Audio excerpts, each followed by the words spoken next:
ഈ പ്രപഞ്ചം എത്രമാത്രം വലുതായിരിക്കും? രാത്രിയിൽ ആകാശത്ത് വിരിയുന്ന ഈ വിസ്മയങ്ങളെല്ലാം നോക്കി അത്ഭുതപ്പെട്ട് നിൽക്കാറുള്ളവരാണ് നമ്മൾ.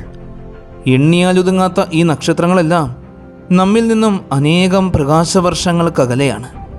ഇതുപോലെ നമ്മെ അത്ഭുതപ്പെടുത്തുന്ന എന്തെല്ലാം കാഴ്ചകളാണ് ഈ പ്രപഞ്ചത്തിലുള്ളത്? ഈ പ്രപഞ്ചത്തിന് ഒരറ്റമുണ്ടാകുമോ?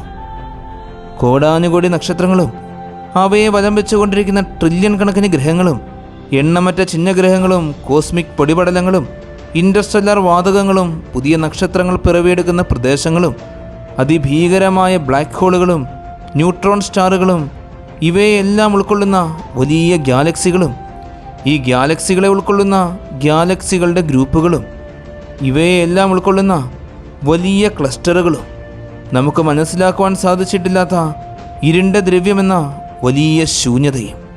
അങ്ങനെ നമ്മെ അത്ഭുതപ്പെടുത്തുന്ന കാഴ്ചകളെല്ലാം കണ്ടുകൊണ്ട് ഈ പ്രപഞ്ചത്തിൻ്റെ അതിരിലേക്ക് നമുക്കൊരു യാത്ര പോകാം.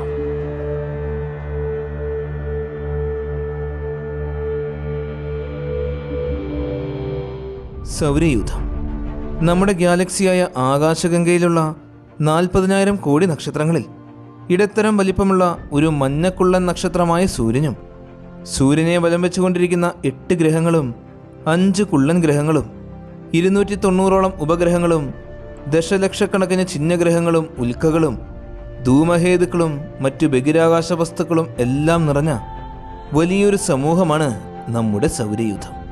സൂര്യനെ കേന്ദ്രമായി വലം വെച്ചുകൊണ്ടിരിക്കുന്ന ഇത്രത്തോളം ബഹിരാകാശ വസ്തുക്കൾ ഉൾക്കൊള്ളുന്ന ഈ സൗരയൂഥത്തിന് എത്രമാത്രം വലിപ്പമുണ്ടാകും? സൂര്യനിൽ നിന്നും എത്രത്തോളം അകലത്തിലായിരിക്കും സൗരയൂഥത്തിൻ്റെ അതിർത്തി?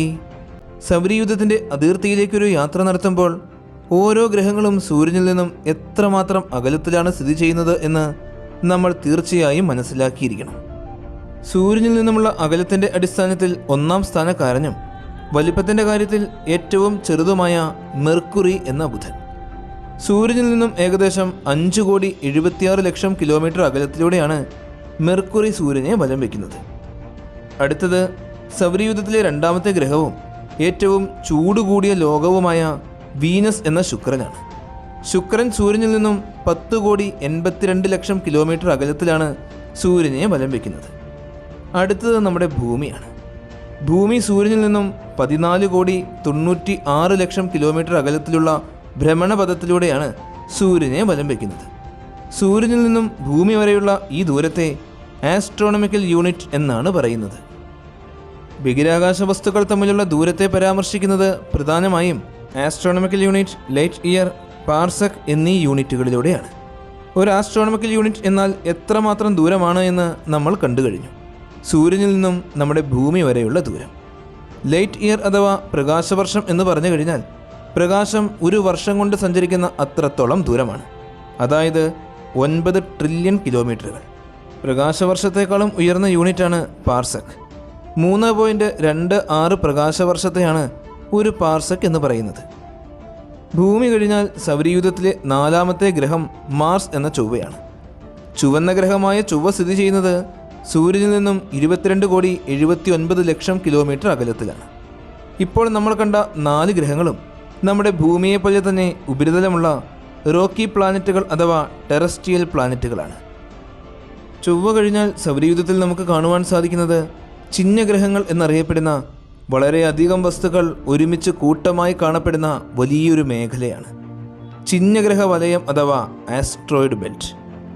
സൂര്യനിൽ നിന്നും ഏകദേശം 33 കോടി കിലോമീറ്ററുകൾ മുതൽ 48 കോടി കിലോമീറ്ററുകൾ വരെയുള്ള ഭാഗത്താണ് ദശലക്ഷക്കണക്കിന് ചിഹ്നഗ്രഹങ്ങൾ കൂട്ടമായി കാണപ്പെടുന്ന ആസ്ട്രോയിഡ് ബെൽറ്റ് സ്ഥിതി ചെയ്യുന്നത്. ആസ്ട്രോയിഡ് ബെൽറ്റിൻ്റെ ഉള്ളിലുള്ള 4 ഗ്രഹങ്ങളെയും ഇന്നർ പ്ലാനറ്റുകൾ എന്നാണ് വിളിക്കുന്നത്. ചിഹ്നഗ്രഹ വലയത്തിന് പുറത്ത് സ്ഥിതി ചെയ്യുന്ന ഗ്രഹങ്ങളെല്ലാം വാതക ഭീമന്മാരും ഐസ് ജെയിൻ്റ് ഗ്രഹങ്ങളുമാണ്. അവയിൽ ആദ്യത്തെ ഗ്രഹം സൗരയൂഥത്തിലെ ഏറ്റവും വലിപ്പം കൂടിയ ഗ്രഹമായ ജൂപ്പിറ്റർ എന്ന വ്യാഴം. സൂര്യനിൽ നിന്നും ഏകദേശം 77,80,00,000 കിലോമീറ്റർ അകലത്തിലൂടെയാണ് ജൂപ്പിറ്റർ സൂര്യനെ വലം വയ്ക്കുന്നത്. അടുത്തത് സൗരയൂഥത്തിലെ ഏറ്റവും സുന്ദരമായ ഗ്രഹമാണ് അത്ഭുതകരമായ വളയങ്ങൾ നിറഞ്ഞ സാറ്റേൺ എന്ന ശനി. സൗരയൂഥത്തിലെ ഏറ്റവും വലിപ്പം കൂടിയ 2ാമത്തെ ഗ്രഹമായ ശനി സൂര്യനിൽ നിന്നും ഏകദേശം 143 കോടി കിലോമീറ്റർ അകലത്തിലൂടെയാണ് സൂര്യനെ വലം വയ്ക്കുന്നത്. അടുത്തത് സൗരയൂഥത്തിൽ വലിപ്പത്തിൻ്റെ കാര്യത്തിൽ 3-ാം സ്ഥാനക്കാരനായ യുറാനസ് ആണ്. സൂര്യനിൽ നിന്നും ഏകദേശം 287 കോടി കിലോമീറ്റർ അകലത്തിലൂടെയാണ് യുറാനസ് സൂര്യനെ വലം വയ്ക്കുന്നത്. യുറാനസ് കഴിഞ്ഞാൽ സൗരയൂഥത്തിലെ അവസാനത്തെ ഗ്രഹമാണ് നെപ്റ്റ്യൂൺ. യുറാനസിൻ്റെ സഞ്ചാരപാതയെ മറ്റൊരു വലിയ ഗ്രഹത്തിൻ്റെ ഗുരുത്വാകർഷണ ബലം ബാധിക്കുന്നുണ്ട് എന്ന് മനസ്സിലാക്കി മാത്തമാറ്റിക്കൽ ഡെറിവേഷനുകളുടെ സഹായത്തോടെ സൂര്യനിൽ നിന്നും ഏകദേശം 450 കോടി കിലോമീറ്റർ അകലത്തിൽ സ്ഥിതി ചെയ്യുന്ന നെപ്റ്റ്യൂണിനെ 1846 സെപ്റ്റംബർ മാസം 23, 24 തീയതികളിലായി കണ്ടെത്തി. അതോടെ സൂര്യനിൽ നിന്നും 450 കോടി കിലോമീറ്റർ അകലത്തിൽ നെപ്റ്റ്യൂൺ സൂര്യനെ വലം വയ്ക്കുന്ന ഭ്രമണപഥമാണ് നമ്മുടെ സൗരയൂഥത്തിൻ്റെ അതിർത്തി എന്ന് മനസ്സിലായി. എന്നാൽ യുറാനസിൻ്റെ ഭ്രമണപഥത്തിൽ സംഭവിക്കുന്ന വലിയ വ്യതിയാനങ്ങൾക്കും മറ്റു പല ഗ്രഹങ്ങളുടെയും ഭ്രമണപഥത്തിൽ സംഭവിച്ചുകൊണ്ടിരിക്കുന്ന ചെറിയ വ്യതിയാനങ്ങൾക്കുമെല്ലാം കാരണം നെപ്റ്റ്യൂണിൻ്റെയും പിന്നിലുള്ള വളരെയേറെ വലിപ്പം കൂടിയ മറ്റൊരു ഗ്രഹമാണ് എന്ന സംശയം ഉയർന്നു. അങ്ങനെ ആ ഗ്രഹത്തിന് വേണ്ടിയുള്ള അന്വേഷണവും ആരംഭിച്ചു. വലിപ്പം കൂടിയ ഈ 9ാമത്തെ ഗ്രഹത്തെ തേടിയുള്ള അന്വേഷണങ്ങൾക്കിടയിൽ 1930 ഫെബ്രുവരി മാസം 18-ാം തീയതി സൂര്യനിൽ നിന്നും 590 കോടി കിലോമീറ്റർ അകലത്തിലൂടെ സൂര്യനെ വലം വെച്ചുകൊണ്ടിരിക്കുന്ന അന്നേ വരെ കണ്ടെത്തിയതിൽ വെച്ച് ഏറ്റവും വലിപ്പം കുറഞ്ഞ സൗരയൂഥത്തിലെ 9ാമത്തെ ഗ്രഹത്തെ കണ്ടെത്തി, പ്ലൂട്ടോ. പ്ലൂട്ടോയെ കണ്ടെത്തിയതോടെ സൗരയൂഥത്തിൻ്റെ അതിർത്തി നെപ്റ്റ്യൂണിൽ നിന്നും പ്ലൂട്ടോ വരെ നീണ്ടു. അതായത് സൂര്യനിൽ നിന്നും 590 കോടി കിലോമീറ്ററുകൾക്ക് അകലെയാണ് സൗരയൂഥത്തിൻ്റെ അതിർത്തി എന്ന് മനസ്സിലായി. എന്നാൽ പിന്നീട് നടത്തിയ പഠനങ്ങളിൽ നമ്മൾ അന്നേ വരെ മനസ്സിലാക്കിയിരുന്നതിനേക്കാൾ ഒരുപാട് വലിപ്പം കൂടിയതാണ് ഈ സൗരയൂഥം എന്ന് തിരിച്ചറിഞ്ഞു. അതായത് സൗരയൂഥത്തിൻ്റെ അതിർത്തിയിൽ ഒരു ചെറിയ ഗ്രഹമായ പ്ലൂട്ടോയെ മാത്രമേ നമ്മൾ കണ്ടെത്തിയിരുന്നുള്ളൂ. എന്നാൽ 1992 കഴിഞ്ഞപ്പോഴേക്കും പ്ലൂട്ടോയുടെ സമീപത്ത് വേറെയും ബഹിരാകാശ വസ്തുക്കളെ കണ്ടെത്തി. നാളുകൾ കഴിയുന്തോറും ആ പ്രദേശത്ത് അനേകം ബഹിരാകാശ വസ്തുക്കളെ കണ്ടെത്താൻ സാധിച്ചു. അങ്ങനെ ആസ്ട്രോയിഡ് ബെൽറ്റിനേക്കാളും ഒരുപാട് വലിപ്പം കൂടിയ വലിയൊരു ഘടനയിലെ ചെറിയൊരു അംഗം മാത്രമായിരുന്നു പ്ലൂട്ടോ എന്ന് നമ്മൾ തിരിച്ചറിഞ്ഞു. പിന്നീട് 2006 പ്ലൂട്ടോയ്ക്ക് ഗ്രഹം എന്ന പദവി നഷ്ടമാവുകയും പ്ലൂട്ടോ ഒരു കുള്ളൻ ഗ്രഹമായി മാറുകയും ചെയ്തു. സൗരയൂഥത്തിൽ വീണ്ടും 8 ഗ്രഹങ്ങൾ മാത്രമായി മാറി. പ്ലൂട്ടോ സ്ഥിതി ചെയ്യുന്നത് ധാരാളം ചിഹ്നഗ്രഹങ്ങളും വാൽനക്ഷത്രങ്ങളും പാറക്കഷ്ണങ്ങളും മഞ്ഞുകട്ടകളും നിറഞ്ഞ വലിയൊരു സമൂഹത്തിൻ്റെ ഉള്ളിലാണ്. ആസ്ട്രോയിഡ് ബെൽറ്റിനേക്കാളും ഒരുപാട് വലിപ്പമുള്ള നെപ്റ്റ്യൂണിൻ്റെ ഭ്രമണപഥം മുതൽ തുടങ്ങുന്ന 300 കോടിയോളം വീതിയുള്ള കുയിപ്പർ ബെൽറ്റ് എന്ന വലിയ പ്രദേശം. 300 കോടി കിലോമീറ്ററുകൾ എന്നത് സൂര്യനിൽ നിന്നും ഏകദേശം യുറാനസ് വരെയുള്ള ദൂരത്തിൻ്റെ അത്രത്തോളമാണ്. അതായത് നമ്മൾ അന്നേ വരെ മനസ്സിലാക്കിയിരുന്ന സൗരയൂഥത്തിൻ്റെ അതിർത്തി എന്നത് വീണ്ടും പകുതിയിലും കൂടുതൽ ദൂരത്തോളം വലുതായി. കുയിപ്പർ ബെൽറ്റിൻ്റെ അവസാന ഭാഗം സ്ഥിതി ചെയ്യുന്നത് സൂര്യനിൽ നിന്നും ഏകദേശം 750 കോടി കിലോമീറ്ററുകൾക്ക് അകലെയാണ്. കുയിപ്പർ ബെൽറ്റ് എങ്ങനെയാണ് രൂപം കൊണ്ടത് എന്ന് നമുക്ക് വ്യക്തമായി അറിയില്ല. സോളാർ നെബുലയിൽ സൂര്യൻ രൂപം കൊണ്ട ശേഷം അതിന് ചുറ്റിലുമുണ്ടായിരുന്ന പ്രോട്ടോ പ്ലാനറ്ററി ഡിസ്കിൻ്റെ അവശിഷ്ടങ്ങളാണ് ഇവ എന്നാണ് നമ്മൾ മനസ്സിലാക്കിയിരിക്കുന്നത്. കുയിപ്പർ ബെൽറ്റിൽ നമ്മൾ ആദ്യമായി കണ്ടെത്തിയത് പ്ലൂട്ടോയെയാണ്. പിന്നീട് കാലങ്ങൾക്ക് ശേഷം 1992 QB1 എന്ന ട്രാൻസ് നെപ്റ്റ്യൂണിയൻ വസ്തുവിനെ കണ്ടെത്തിയ ശേഷമാണ് കുയിപ്പർ ബെൽറ്റ് എന്ന ഈ പ്രദേശത്തെ തിരിച്ചറിഞ്ഞത്. പിന്നീട് 2005 പ്ലൂട്ടോയോട് ഏറെ സാമ്യമുള്ള ഈറിസ് എന്ന മറ്റൊരു ബഹിരാകാശ വസ്തുവിനെയും സമീപത്ത് തന്നെ കണ്ടെത്തി. അങ്ങനെ കാലങ്ങൾ കഴിയുന്തോറും പ്ലൂട്ടോയോട് സാമ്യമുള്ള ധാരാളം വസ്തുക്കളെ കണ്ടെത്താൻ തുടങ്ങി. ചെറിയ ഗ്രഹത്തോട് സമാനമുള്ള വസ്തുക്കളെ കണ്ടെത്താൻ തുടങ്ങിയതോടെ ഒരു വസ്തുവിനെ ഗ്രഹമാക്കി നിശ്ചയിക്കുന്ന മാനദണ്ഡം പുതുക്കി പരിശോധിക്കാൻ തീരുമാനമായി. അതിൻ്റെ ഫലമായി 2006 നടന്ന ജേണൽ അസംബ്ലിയിൽ ഇൻ്റർനാഷണൽ ആസ്ട്രോണമിക്കൽ യൂണിയൻ പുറത്തിറക്കിയ ഒരു വസ്തുവിനെ ഗ്രഹമാക്കി പരിഗണിക്കുന്നതിനുള്ള മാനദണ്ഡങ്ങളുടെ ഫലമായി 9ാമത്തെ ഗ്രഹമായി പരിഗണിച്ചിരുന്ന പ്ലൂട്ടോയെ ഗ്രഹം എന്ന പദവിയിൽ നിന്നും കുള്ളൻ ഗ്രഹമാക്കി മാറ്റി.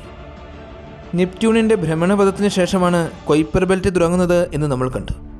കുയിപ്പർ ബെൽറ്റിലുള്ള പ്ലൂട്ടോയെ പോലെ പ്രധാനപ്പെട്ട വസ്തുക്കളെ കൂട്ടിച്ചേർത്ത് പ്ലൂട്ടോയിഡുകൾ എന്നാണ് വിളിക്കുന്നത്.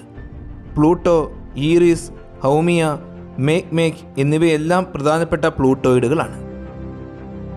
പ്രധാന കുയിപ്പർ ബെൽറ്റിന് ശേഷം നമുക്ക് കാണുവാൻ സാധിക്കുന്ന ഒരു ഭാഗമാണ് സ്കാറ്റേർഡ് ഡിസ്ക്. സോളാർ സിസ്റ്റത്തിൻ്റെ പ്ലെയിനിൽ നിന്നും ഒരൽപ്പം ചെരിഞ്ഞാണ് സ്കാറ്റേർഡ് ഡിസ്കിലുള്ള ബഹിരാകാശ വസ്തുക്കൾ സൂര്യനെ വലം വയ്ക്കുന്നത്. എന്നാൽ സ്കാറ്റേർഡ് ഡിസ്കിലെയും കുയിപ്പർ ബെൽറ്റിൻ്റെയും അതിർത്തികൾ ഒരുമിച്ചാണ് സ്ഥിതി ചെയ്യുന്നത്.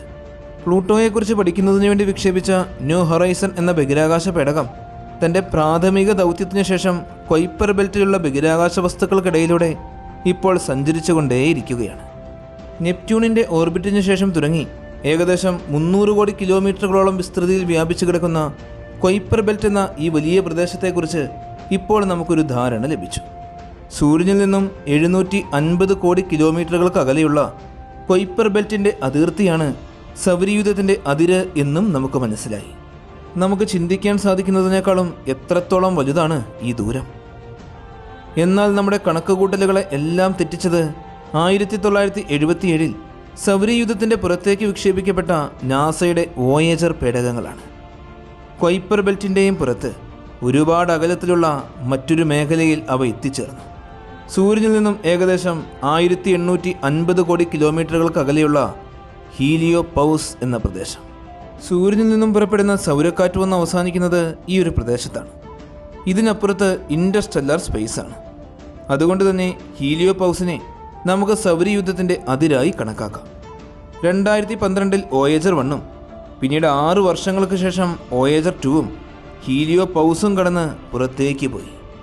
ഇപ്പോൾ ഈ 2 ബഹിരാകാശ പേടകങ്ങളും ഇൻ്റർസ്റ്റെല്ലാർ സ്പേസിലൂടെ സഞ്ചരിച്ചുകൊണ്ടേയിരിക്കുകയാണ്. അതായത് വോയേജർ പേടകങ്ങൾ സൗരയൂഥത്തിൻ്റെ പുറത്ത് കടന്നു കഴിഞ്ഞു. എന്നാൽ സൂര്യനിൽ നിന്നും 1850 കോടി കിലോമീറ്ററുകൾക്ക് അകലെ സ്ഥിതി ചെയ്യുന്ന ഈ ഹീലിയോപൗസ് അല്ല സൗരയൂഥത്തിൻ്റെ അതിർത്തി. അതായത് നമ്മൾ ആദ്യം മനസ്സിലാക്കിയിരുന്നത് പോലെ സൂര്യനിൽ നിന്നും 450 കോടി കിലോമീറ്ററുകൾക്ക് അകലെ സ്ഥിതി ചെയ്യുന്ന അവസാനത്തെ ഗ്രഹമായ നെപ്റ്റ്യൂണിൻ്റെ ഭ്രമണപഥമല്ല. നെപ്റ്റ്യൂണിൻ്റെയും അപ്പുറത്ത് സ്ഥിതി ചെയ്യുന്ന പ്ലൂട്ടോയുടെയും ഭ്രമണപഥമല്ല. പ്ലൂട്ടോ ഉൾക്കൊള്ളുന്ന സൂര്യനിൽ നിന്നും 750 കോടി കിലോമീറ്ററുകൾക്ക് അകലെ സ്ഥിതി ചെയ്യുന്ന കുയിപ്പർ ബെൽറ്റിൻ്റെ അതിരുമല്ല. സൂര്യനിൽ നിന്നും 1850 കോടി കിലോമീറ്ററുകൾക്ക് അകലെ സ്ഥിതി ചെയ്യുന്ന ഹീലിയോപൗസുമല്ല. സൂര്യനിൽ നിന്നും ഇതുവരെ നമ്മൾ കണ്ട ദൂരം നമുക്ക് മനസ്സിൽ സങ്കല്പിക്കാൻ പോലും സാധിക്കാത്ത അത്രത്തോളം വലുതാണ്. സോളാർ വിൻഡ് വന്നു നിൽക്കുന്ന ഈ ഹീലിയോപൗസിൽ നിന്നും കോടാനുകോടി കിലോമീറ്ററുകൾക്ക് അകലെ സൂര്യനിൽ നിന്നും ഏകദേശം 30,000 കോടി കിലോമീറ്ററുകൾക്ക് അകലെ സ്ഥിതി ചെയ്യുന്ന തണുത്തു മരവിച്ച വലിയൊരു പ്രദേശമുണ്ട്. മഞ്ഞുമേഘങ്ങൾ നിറഞ്ഞു നിൽക്കുന്ന ആ പ്രദേശമാണ് ഊട്ട് ക്ലൗഡ്സ്. സൂര്യനിൽ നിന്നും 30,000 കോടി കിലോമീറ്ററുകൾക്ക് അകലെ സ്ഥിതി ചെയ്യുന്ന ഊട്ട് ക്ലൗഡ് എന്ന വലിയ ഗോളമാണ് സൗരയൂഥത്തിൻ്റെ അതിർത്തി. യഥാർത്ഥത്തിൽ ഊട്ട് ക്ലൗഡ് നമ്മൾ നേരിട്ട് കണ്ട് അറിഞ്ഞിട്ടേയില്ല. കോടാനുകോടി കിലോമീറ്ററുകൾക്ക് അകലെ ധാരാളം ബഹിരാകാശ വസ്തുക്കൾ സൂര്യന് ചുറ്റിലുമായി ഒരു വലിയ ഗോളം പോലെ വലം വെച്ചുകൊണ്ടേയിരിക്കുകയാണ്. സൂര്യനിൽ നിന്നും ഇത്രത്തോളം ദൂരത്തിലായതുകൊണ്ട് തന്നെ ഊട്ട് ക്ലൗഡിൽ നിലനിൽക്കുന്ന ബഹിരാകാശ വസ്തുക്കളെല്ലാം തണുത്തുറഞ്ഞവയായിരിക്കും. ഊട്ട് ക്ലൗഡ് സൂര്യനെ വലം വെച്ചുകൊണ്ടിരിക്കുന്ന നമ്മൾ ഇതുവരെ കണ്ട സകല വസ്തുക്കളിൽ നിന്നും തികച്ചും വ്യത്യസ്തമാണ്. അതായത് സൗരയൂഥത്തിലെ ഏറ്റവും ചെറിയ ഗ്രഹമായ മെർക്കുറി മുതൽ സൂര്യനിൽ നിന്നും 750 കോടി കിലോമീറ്ററുകൾക്ക് അകലെയുള്ള കുയിപ്പർ ബെൽറ്റിലെ അവസാനത്തെ ഭാഗത്ത് സ്ഥിതി ചെയ്യുന്ന വസ്തുക്കൾ വരെ സൂര്യനെ വലം വയ്ക്കുന്നത് ഒരു ഡിസ്കിൻ്റെ ആകൃതിയിലാണ്. എന്നാൽ ഊട്ട് ക്ലൗഡിലുള്ള വസ്തുക്കൾ സൂര്യനെ വലം വയ്ക്കുന്നത് ഇതുപോലെയല്ല, എല്ലാ ദിശയിലൂടെയുമാണ്. അതായത് ഊട്ട് ക്ലൗഡ് സൗരയൂഥത്തിന് ചുറ്റിലും വലിയൊരു കുമിള പോലെയാണ് നിലനിൽക്കുന്നത്. ഊട്ട് ക്ലൗഡ് സൂര്യനിൽ നിന്നും 30,000 കോടി കിലോമീറ്ററുകൾ മുതലാണ് ആരംഭിക്കുന്നത് എന്ന് നമ്മൾ കണ്ടു കഴിഞ്ഞു. അവിടെ മുതൽ ആരംഭിച്ച് ഏകദേശം 1.5 ലക്ഷം ആസ്ട്രോണമിക്കൽ യൂണിറ്റോളമാണ് ഊട്ട് ക്ലൗഡിൻ്റെ വലിപ്പം. ഊട്ട് ക്ലൗഡ് എങ്ങനെയാണ് രൂപം കൊണ്ടത് എന്ന് കൃത്യമായി നമുക്കറിയില്ല. എങ്കിലും ഇവയെക്കുറിച്ച് വ്യക്തമായ ചില നിഗമനങ്ങളുണ്ട്. സൗരയൂഥം രൂപം കൊണ്ട സമയം, സൂര്യനും ഗ്രഹങ്ങളും രൂപം പ്രാപിച്ച ശേഷം, അതായത് സോളാർ നെബുലയിൽ നിന്നും വലിയ പദാർത്ഥങ്ങളെല്ലാം രൂപം കൊണ്ട് കഴിഞ്ഞ് മിച്ചമുണ്ടായിരുന്ന പൊടിപടലങ്ങളും അവശിഷ്ടങ്ങളുമെല്ലാം സൂര്യൻ്റെയും മറ്റ് ഗ്രഹങ്ങളുടെയും ഗ്രാവിറ്റി മൂലം പുറത്തേക്ക് തള്ളപ്പെട്ടു. അവയിൽ നിന്നും ചില പദാർത്ഥങ്ങൾ കൂടിച്ചേർന്നാണ് ആസ്ട്രോയിഡ് ബെൽറ്റും പിന്നീട് കുയിപ്പർ ബെൽറ്റും രൂപം കൊണ്ടത്. എന്നാൽ മിച്ചമുണ്ടായിരുന്ന ചെറിയ പദാർത്ഥങ്ങളെല്ലാം ഒരുപാട് ദൂരത്തേക്കാണ് എറിയപ്പെട്ടത്. അവയിൽ പലതും സൂര്യൻ്റെ ഗ്രാവിറ്റിയിൽ നിന്നും പുറത്തേക്ക് പോയി. എന്നാൽ സൂര്യൻ്റെ വളരെ ചെറിയ ഗ്രാവിറ്റിയിൽ കുടുങ്ങി ധാരാളം പദാർത്ഥങ്ങൾ വ്യക്തതയില്ലാത്ത ഭ്രമണപഥത്തിലൂടെ സൂര്യന് ചുറ്റും വലം വയ്ക്കാൻ തുടങ്ങി.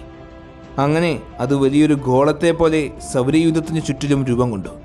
അതാണ് ഊട്ട് ക്ലൗഡ്സ്. സൂര്യനിൽ നിന്നും പുറപ്പെടുന്ന പ്രകാശം ഊട്ട് ക്ലൗഡിൻ്റെ പുറത്തെത്തുവാൻ എത്രത്തോളം സമയമെടുക്കും എന്ന് നമുക്ക് നോക്കാം. സൂര്യനിൽ നിന്നും പുറപ്പെട്ട് പ്രകാശം നമ്മുടെ ഭൂമിയിൽ എത്തുവാൻ 8.5 മിനിറ്റുകൾ മാത്രം മതി. സൂര്യനിൽ നിന്നും സൗരയൂഥത്തിലെ അവസാനത്തെ ഗ്രഹമായ നെപ്റ്റ്യൂണിൽ എത്തിച്ചേരുവാൻ 4 മണിക്കൂറുകൾ വേണം. സൂര്യനിൽ നിന്നും 750 കോടി കിലോമീറ്ററുകൾ അകലെയുള്ള കൊയ്പ്പർ ബെൽറ്റിൻ്റെ അതിർത്തിയിൽ എത്തിച്ചേരുവാൻ 7 മണിക്കൂറുകൾ വേണ്ടിവരും. അവിടെ നിന്ന് വീണ്ടും ഹീലിയോ പൗസ് വരെ എത്തിച്ചേരുവാൻ 10 മണിക്കൂറുകൾ എടുക്കും. അതായത് സൂര്യനിൽ നിന്നും പ്രകാശം പുറപ്പെട്ട് ഹീലിയോ പൗസിൽ എത്തിച്ചേരുവാൻ ആകെ 17 മണിക്കൂറുകൾ എടുക്കും. എന്നാൽ 30,000 കോടി കിലോമീറ്ററുകൾക്ക് അകലെ തുടങ്ങുന്ന ഊട്ട് ക്ലൗഡിലേക്ക് പ്രവേശിക്കുവാൻ പ്രകാശത്തിന് 10 ദിവസങ്ങൾ വേണ്ടിവരും. എന്നാൽ ഈ പ്രകാശം ഊട്ട് ക്ലൗഡിൻ്റെ പുറത്തേക്ക് ഇറങ്ങുവാൻ 1.5 വർഷത്തോളം സമയമെടുക്കും. ഊട്ട് ക്ലൗഡ് സൂര്യനിൽ നിന്നും എത്രത്തോളം അകലത്തിലാണ് സ്ഥിതി ചെയ്യുന്നത് എന്നും അതിന് എത്രമാത്രം വലിപ്പമുണ്ട് എന്നും മനസ്സിലായില്ലേ? ഇത്രത്തോളം അകലത്തിലൂടെ സൂര്യനെ ഒരു തവണ വലം വെച്ച് തീർക്കുവാൻ ലക്ഷക്കണക്കിന് വർഷങ്ങളാണ് ഊട്ട് ക്ലൗഡിലെ ഓരോ വസ്തുക്കൾക്കും വേണ്ടിവരിക. ലോങ് പീരീഡ് കോമറ്റുകൾ അഥവാ ഒരുപാട് വർഷങ്ങൾക്കിടയിൽ നമ്മുടെ സമീപത്തുകൂടെ കടന്നു പോകുന്ന വാൽനക്ഷത്രങ്ങൾ ഊട്ട് ക്ലൗഡിൽ നിന്നുമാണ് വരുന്നത്. 2012 ഇതുപോലൊരു വാൽനക്ഷത്രം നമ്മുടെ സൂര്യൻ്റെ സമീപത്തെത്തി ഇല്ലാതെയായിപ്പോയി. 7 മുതൽ 8 ലക്ഷം വർഷങ്ങൾ വരെ ഇടവേളകളിലാണ് ഈ വാൽനക്ഷത്രം നമ്മുടെ സമീപത്തുകൂടെ കടന്നു പോകുന്നത്. ഐസോൺ എന്ന് പേര് നൽകിയിരിക്കുന്ന ഈ വാൽനക്ഷത്രം ഊട്ട് ക്ലൗഡിൽ നിന്നും വന്നതാണ്. നമ്മുടെ സൗരയൂഥത്തിൽ ഷോർട്ട് പീരീഡ് കോമറ്റുകൾ ധാരാളമായിട്ടുണ്ട് എന്ന് നമുക്കറിയാം. ഈ ഷോർട്ട് പീരീഡ് കോമറ്റുകളെല്ലാം കൊയ്പ്പർ ബെൽറ്റിൽ നിന്നും വരുന്നതാണ് എന്ന് നമ്മൾ വ്യക്തമായി തിരിച്ചറിഞ്ഞിട്ടുണ്ട്.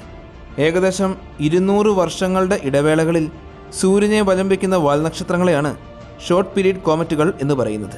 ഇതുപോലൊരു വാൽനക്ഷത്രമാണ് 76 വർഷങ്ങളുടെ ഇടവേളകളിൽ നമുക്ക് സമീപത്തുകൂടെ സഞ്ചരിക്കുന്ന ഹാലിസ് കോമറ്റ്. 200 വർഷങ്ങളിലും കൂടുതൽ സമയമെടുത്ത് സൂര്യനെ വലം വയ്ക്കുന്ന വാൽനക്ഷത്രങ്ങളാണ് ലോങ് പീരീഡ് കോമറ്റുകൾ. ഇവ തീർച്ചയായും കൊയ്പ്പർ ബെൽറ്റിനേക്കാളും അനേകം കോടി കിലോമീറ്ററുകൾക്ക് അകലെ നിലനിൽക്കുന്ന വാൽനക്ഷത്രങ്ങളായിരിക്കണം. അങ്ങനെ 1950 ഡച്ച് ആസ്ട്രോണമർ ആയിരുന്ന ജാൻ ഊട്ട്സ് സൂര്യനിൽ നിന്നും കോടാനുകോടി കിലോമീറ്ററുകൾക്കകലെ സൗരയൂഥത്തെ പൊതിഞ്ഞുകൊണ്ട് അനേകം ബഹിരാകാശ വസ്തുക്കൾ വലിയ കൂട്ടമായി ഒരു ഗോളം എന്ന പോലെ നിലനിൽക്കുന്നുണ്ട് എന്ന ആശയം ആദ്യമായി മുന്നോട്ട് വെച്ചു. എന്നാൽ അതിനുശേഷം 74 വർഷങ്ങൾ കഴിഞ്ഞിട്ടും നമുക്ക് ഊട്ട് ക്ലൗഡ് നിലനിൽക്കുന്നുണ്ട് എന്ന് പൂർണ്ണമായും സ്ഥിരീകരിക്കുവാൻ സാധിച്ചിട്ടേയില്ല എന്നതാണ് സത്യം. ഇന്ന് ഇൻഡർസ്റ്റെല്ലർ സ്പേസിലൂടെ സഞ്ചരിച്ചു കൊണ്ടിരിക്കുന്ന വോയേജർ പേടകങ്ങൾക്ക് ഊട്ട് ക്ലൗഡിൽ പ്രവേശിക്കണമെങ്കിൽ ഇനിയും 300 വർഷങ്ങൾ കഴിയണം. ഊട്ട് ക്ലൗഡിൽ പ്രവേശിച്ച് അവയ്ക്ക് പുറത്ത് കടക്കണമെങ്കിൽ 30,000 വർഷങ്ങൾ സഞ്ചരിക്കണം. നമുക്ക് ചിന്തിച്ച് മനസ്സിലാക്കാൻ സാധിക്കുന്നതിനേക്കാൾ എത്രയോ വലുതാണല്ലേ പ്രപഞ്ചത്തിലെ ഒരു ഇടത്തരം നക്ഷത്രമായ സൂര്യനെ വലം വെച്ചുകൊണ്ടിരിക്കുന്ന ബഹിരാകാശ വസ്തുക്കൾ മാത്രം ഉൾക്കൊള്ളുന്ന നമ്മുടെ ഈ സൗരയൂഥം. ഗാലക്റ്റിക് സ്റ്റാൻഡേർഡ്സ് അനുസരിച്ച് സൗരയൂഥത്തിൻ്റെ പുറത്ത് ഏറ്റവും സമീപത്തുള്ള പ്രദേശത്ത് നക്ഷത്രങ്ങളും ബഹിരാകാശ വസ്തുക്കളും വളരെയേറെ കുറവാണ്. എങ്കിലും ഏകദേശം 50ഓളം നക്ഷത്ര സംവിധാനങ്ങളാണ് ഭൂമിയിൽ നിന്നും വെറും 15 പ്രകാശവർഷം ദൂരത്തിൽ വരെ സ്ഥിതി ചെയ്യുന്നത്. അവയിൽ ചിലത് ഒരു നക്ഷത്രമായിരിക്കും, മറ്റു ചിലത് ഒന്നിൽ കൂടുതൽ നക്ഷത്രങ്ങളുള്ള വ്യവസ്ഥകളുമായിരിക്കും. നക്ഷത്രങ്ങളെ കൂടാതെ വാതകങ്ങളും പൊടിപടലങ്ങളും കൊണ്ട് നിർമ്മിതമായ എക്സോ പ്ലാനറ്റുകളും പ്രോട്ടോ പ്ലാനറ്ററി ഡിസ്കുകളുമുണ്ട്.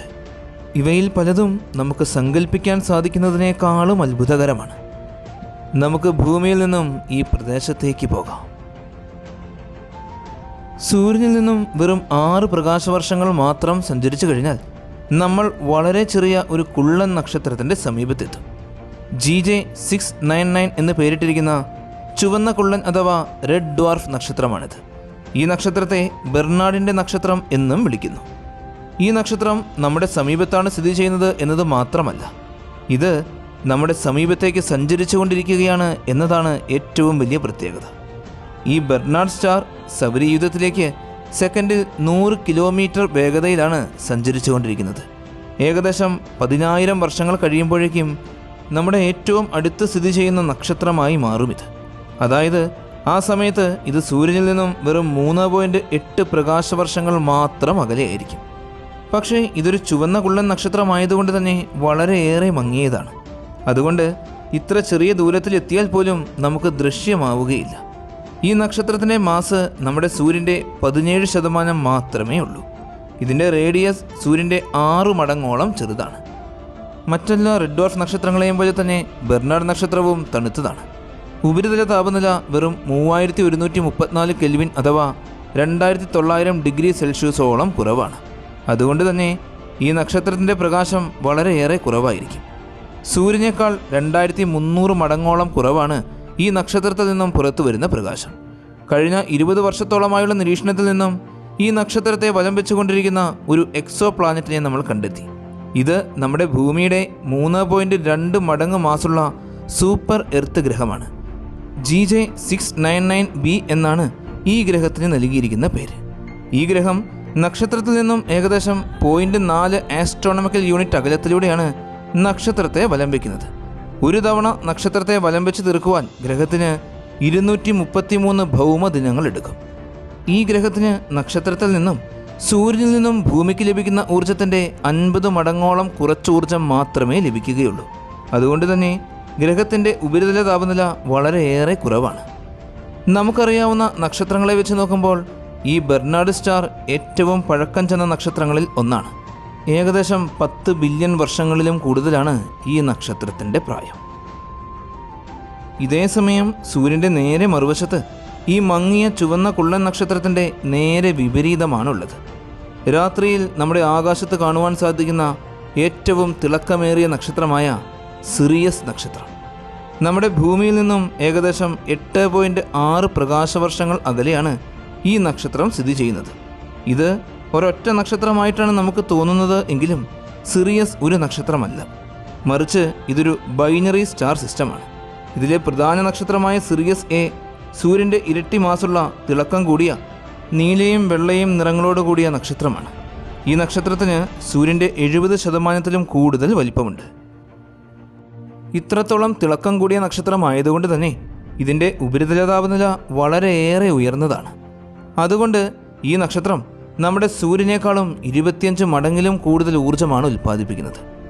സിറിയസ് ബി എന്നറിയപ്പെടുന്ന രണ്ടാമത്തെ നക്ഷത്രം ഭീകര വലിപ്പമുള്ള എയേക്കാളും ഒരുപാട് ചെറുതാണ്. ഏകദേശം 6000 കിലോമീറ്ററുകൾ റേഡിയസാണ് നക്ഷത്രത്തിൻ്റെ വലിപ്പം. സൂര്യൻ്റെ മാസിനോട് വളരെ അടുത്ത മാസുള്ള നക്ഷത്രമാണിത്. ഇതിന് ഉയർന്ന ഉപരിതല താപനില ഉണ്ടെങ്കിലും മറ്റു വെള്ള നക്ഷത്രങ്ങളെക്കാളും 1000 മടങ്ങോളം മങ്ങിയതാണ്. നാളിതുവരെ നടത്തിയ ഗവേഷണങ്ങളിൽ നിന്നും പഠനങ്ങളിൽ നിന്നുമെല്ലാം സിറിയസ് നക്ഷത്രത്തിൻ്റെ സമീപത്ത് ഒരു ഗ്രഹത്തെ പോലും നമുക്ക് കണ്ടെത്തുവാൻ സാധിച്ചിട്ടേയില്ല. സാധാരണ നക്ഷത്രങ്ങളെ വലം വയ്ക്കുന്ന എക്സോ പ്ലാനറ്റുകളെ കണ്ടെത്തുന്നതിന് വേണ്ടി ഉപയോഗിക്കുന്ന ട്രാൻസിറ്റ് മെത്തേഡ് ഉപയോഗിച്ചാണ് സിറിയസിന് ചുറ്റിലും ഗ്രഹങ്ങളെ തിരഞ്ഞത്. ഇപ്പോൾ ഈ നക്ഷത്രം നമുക്ക് സമീപത്തേക്ക് സഞ്ചരിച്ചുകൊണ്ടിരിക്കുകയാണ്. അടുത്ത 60,000 വർഷങ്ങൾക്കുള്ളിൽ തന്നെ ഈ നക്ഷത്രം നമ്മുടെ തൊട്ട് സമീപത്തെത്തും. അന്ന് നമ്മുടെ ആകാശത്ത് സിറിയസിനെ വളരെയേറെ പ്രകാശത്തിൽ കാണുവാനും സാധിക്കും. എന്നാൽ പിന്നീട് സൗരയൂഥത്തിൻ്റെ ദിശയിൽ നിന്നും ഇത് മറ്റൊരു ദിശയിലേക്ക് പോകും. അങ്ങനെ അവസാനം നമ്മുടെ ആകാശത്ത് നിന്നും സിറിയസ് അപ്രത്യക്ഷമാകും. ഭൂമിയിൽ നിന്നും 14 പ്രകാശവർഷങ്ങൾ മാത്രം അകലത്തിൽ ഒരു ചെറിയ നക്ഷത്രമുണ്ട്. വോൾഫ് 1061 എന്ന സൂര്യൻ്റെ 30% മാത്രം റേഡിയസുള്ള ഒരു ചുവന്ന കുള്ളൻ നക്ഷത്രം. ഇതിൻ്റെ മാസ് നമ്മുടെ സൂര്യൻ്റെ 4 ഇരട്ടിയിലും കുറവാണ്. താപനില സാധാരണ ഒരു റെഡ് ഡ്വാർഫ് നക്ഷത്രത്തെ പോലെ തന്നെ 3000 ഡിഗ്രി സെൽഷ്യസോളമാണ്. വളരെയേറെ മങ്ങിയ വോൾഫ് 1061 പുറപ്പെടുവിക്കുന്ന പ്രകാശം സൂര്യൻ്റെ 0.14% മാത്രമേ ഉള്ളൂ. അതുകൊണ്ട് തന്നെ ഈ നക്ഷത്രത്തെ ഭൂമിയിൽ നിന്നും നഗ്നനേത്രങ്ങൾ കൊണ്ട് നമുക്ക് കാണുവാൻ സാധിക്കില്ല. നമ്മുടെ സൗരയൂഥത്തിൻ്റെ തൊട്ട് സമീപത്തുള്ള മറ്റൊരു സൗരയൂഥമാണ് ഈ നക്ഷത്രത്തിന് ചുറ്റിലുമുള്ളത്. 3 എക്സോ പ്ലാനറ്റുകൾ ഈ നക്ഷത്രത്തെ വലം വയ്ക്കുന്നുണ്ട് എന്ന് നമ്മൾ കണ്ടെത്തിയിട്ടുണ്ട്. ഈ 3 ഗ്രഹങ്ങളും പാറക്കെട്ടുകൾ നിറഞ്ഞ് ഭൂമിയെപ്പോലെ തന്നെയുള്ള റോക്കി പ്ലാനറ്റുകളാണ്. ഇവയിൽ ആദ്യത്തേത് മാതൃനക്ഷത്രത്തോട് ഏറ്റവും അടുത്ത് സ്ഥിതി ചെയ്യുന്ന എക്സോ പ്ലാനറ്റായ വോൾഫ് 1061b ആണ്. ഇത് നക്ഷത്രത്തിൽ നിന്നും 0.038 ആസ്ട്രോണമിക്കൽ യൂണിറ്റ് അകലത്തിലൂടെയാണ് നക്ഷത്രത്തെ വലം വയ്ക്കുന്നത്. ഏകദേശം 5 ദിവസങ്ങൾ കൊണ്ടാണ് ഒരു തവണ നക്ഷത്രത്തെ വലം വെച്ച് തീർക്കുന്നത്. ഈ ഗ്രഹത്തിന് ഭൂമിയുടെ ഇരട്ടിയോളം മാസും ഭൂമിയേക്കാൾ 20% കൂടുതൽ വലിപ്പവുമുണ്ട്. ഈ ഗ്രഹം നക്ഷത്രവുമായി ടൈഡലി ലോക്ക്ഡാണ്.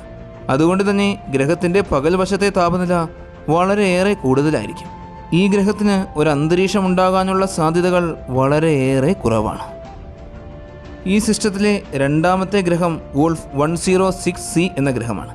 ഇത് നക്ഷത്രത്തിൽ നിന്നും 0.086 ആസ്ട്രോണമിക്കൽ യൂണിറ്റ് അകലത്തിലൂടെയാണ് നക്ഷത്രത്തെ വലം വയ്ക്കുന്നത്.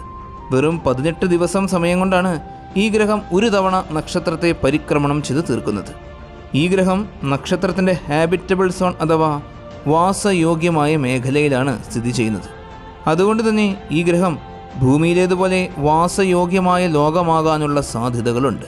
നമ്മുടെ ഭൂമിയേക്കാളും ഏകദേശം 3-4 മടങ്ങ് മാസ് കൂടുതലുള്ള ഈ ഗ്രഹം ഒരു സൂപ്പർ എർത്ത് വിഭാഗത്തിൽപ്പെടുന്ന ഗ്രഹമാണ്. ഇതിന് ഭൂമിയേക്കാൾ 1.6 മടങ്ങ് വലിപ്പമുണ്ട്. ഈ ഗ്രഹത്തിന് ഗുരുത്വാകർഷണ ബലം ഭൂമിയേക്കാളും 60% കൂടുതലുണ്ട്. ഭൂമിയുമായി താരതമ്യപ്പെടുത്തുമ്പോൾ ഈ ഗ്രഹത്തിന് സൂര്യനിൽ നിന്നും ഭൂമിക്ക് ലഭിക്കുന്നതിനേക്കാൾ വളരെ കുറച്ച് ഊർജം മാത്രമേ ലഭിക്കുന്നുള്ളൂ. താപനില നോക്കിയാൽ ചൊവ്വയേക്കാളും ഒരല്പം മാത്രം കൂടുതലാണ് ഗ്രഹത്തിൻ്റെ താപനില.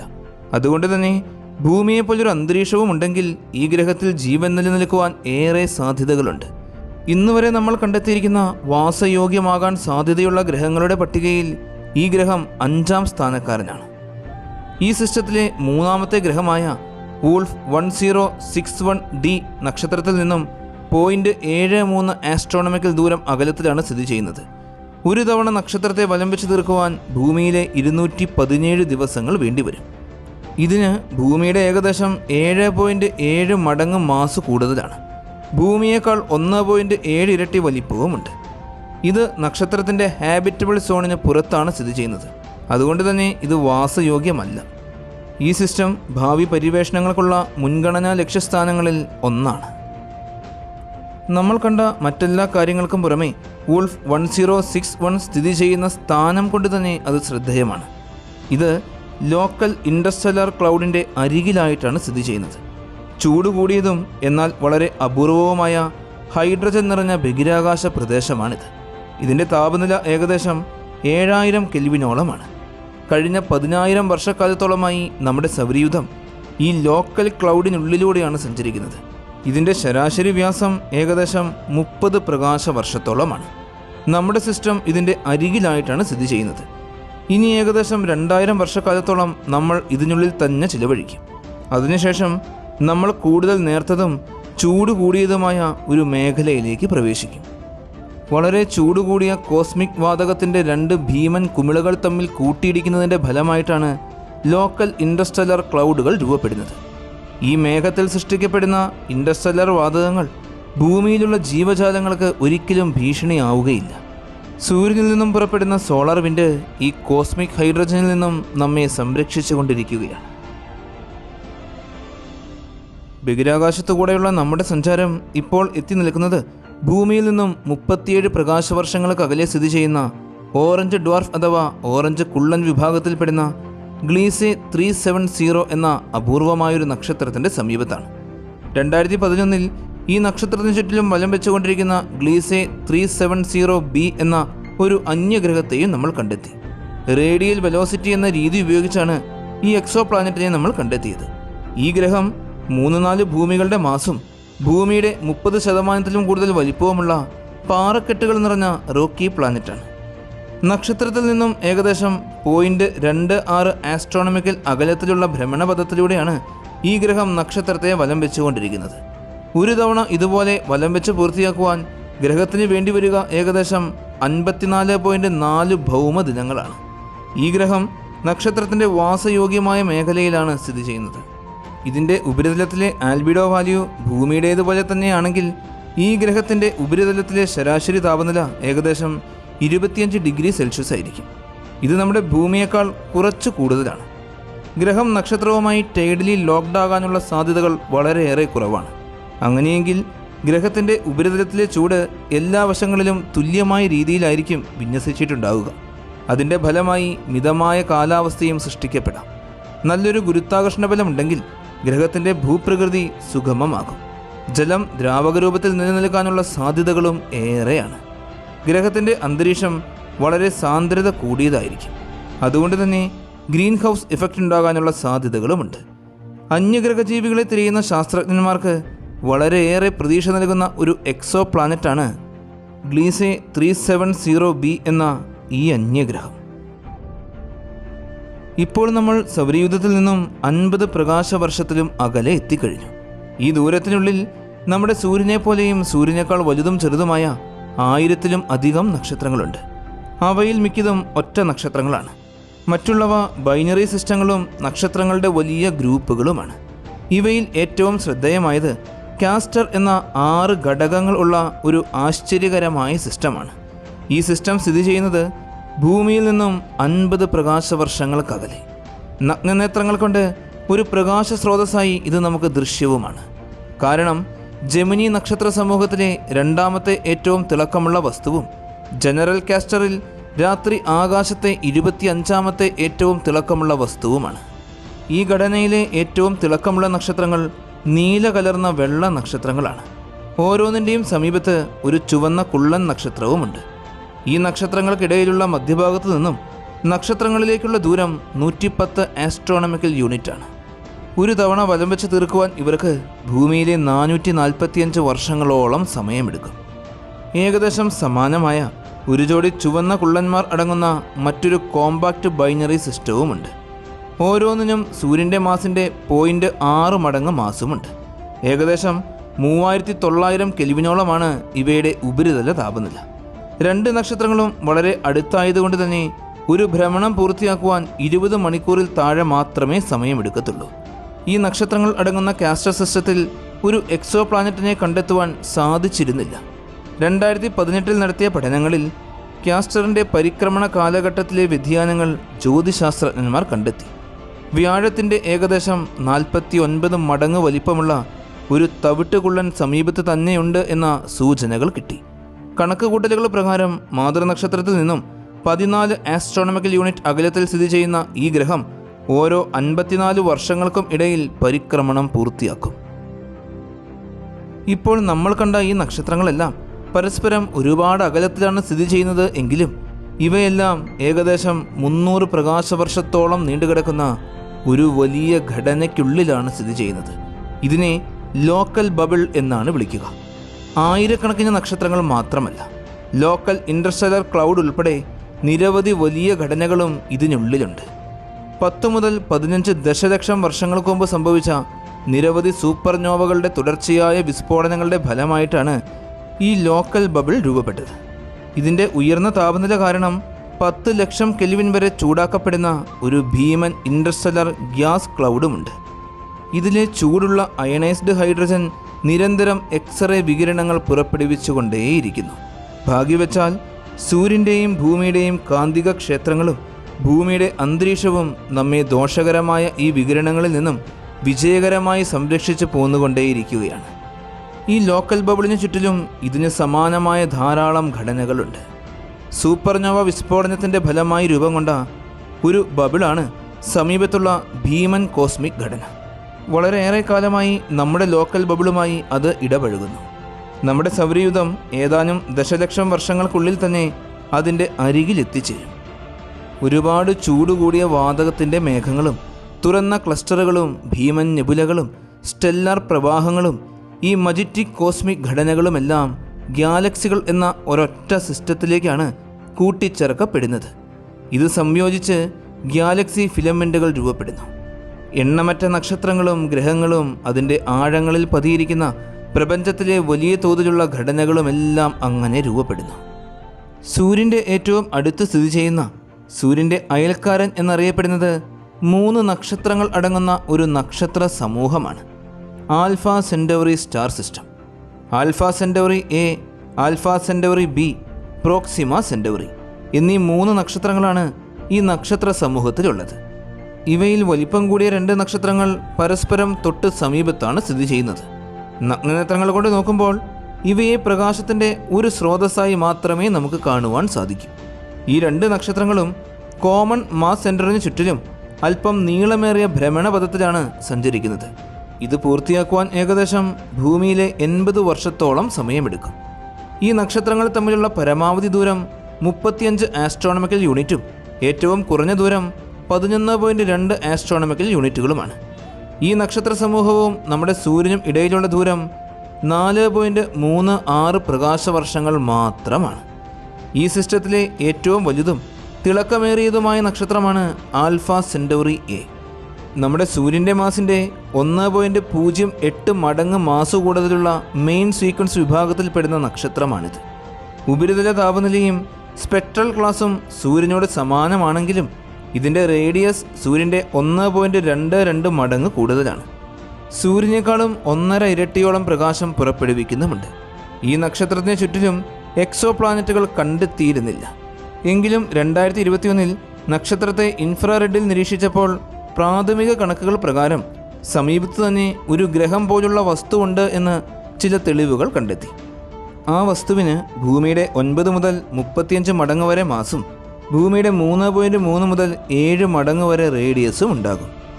ഇത് സ്ഥിതി ചെയ്യുന്നത് നക്ഷത്രത്തിൽ നിന്നും 1.1 ആസ്ട്രോണമിക്കൽ യൂണിറ്റ് അകലത്തിലാണ്. ഭൂമിയെപ്പോലെ തന്നെ ഏകദേശം 1 വർഷ സമയം എടുത്തുകൊണ്ടാണ് അത് നക്ഷത്രത്തെ വലം വെച്ച് തീർക്കുന്നത്. ബഹിരാകാശത്തും ഭൂമിയിലും സ്ഥാപിച്ചിട്ടുള്ള ടെലസ്കോപ്പുകളിലൂടെ നമ്മൾ ഇന്നും ഇതിനെക്കുറിച്ച് കൂടുതൽ നിരീക്ഷണങ്ങൾ നടത്തിക്കൊണ്ടേയിരിക്കുകയാണ്. ഈ സിസ്റ്റത്തിലെ രണ്ടാമത്തെ വലിപ്പം കൂടിയ നക്ഷത്രം ആൽഫ സെന്റൗറി ബി ആണ്. ഇതും ഒരു മെയിൻ സീക്വൻസ് വിഭാഗത്തിൽപ്പെടുന്ന നക്ഷത്രമാണ്. എന്നിരുന്നാലും ഇതിൻ്റെ മാസ് സൂര്യൻ്റെ മാസിനേക്കാളും 10% കുറവാണ്. റേഡിയസും സൂര്യൻ്റെ 86% വരെ മാത്രമേ ഉള്ളൂ. ടോണും സൂര്യനേക്കാൾ അല്പം കുറവാണ്. ഇതിൻ്റെ ഉപരിതല താപനില 5260 കെൽവിൻ അഥവാ 5000 ഡിഗ്രി സെൽഷ്യസിലും ഒരൽപ്പം കുറവാണ്. ഈ ഘടകങ്ങളെല്ലാം കൂട്ടിച്ചേർത്ത് കഴിയുമ്പോൾ ഈ നക്ഷത്രത്തിന് ഓറഞ്ച് നിറമാണുള്ളത്. ആൽഫ സെന്റൗറി ബി അതിൻ്റെ ക്ലാസ്സിലെ മറ്റ് നക്ഷത്രങ്ങളുമായി താരതമ്യപ്പെടുത്തുമ്പോൾ എക്സ്റേ ശ്രേണിയിൽ വളരെയധികം ഊർജം പുറപ്പെടുവിക്കുന്നു.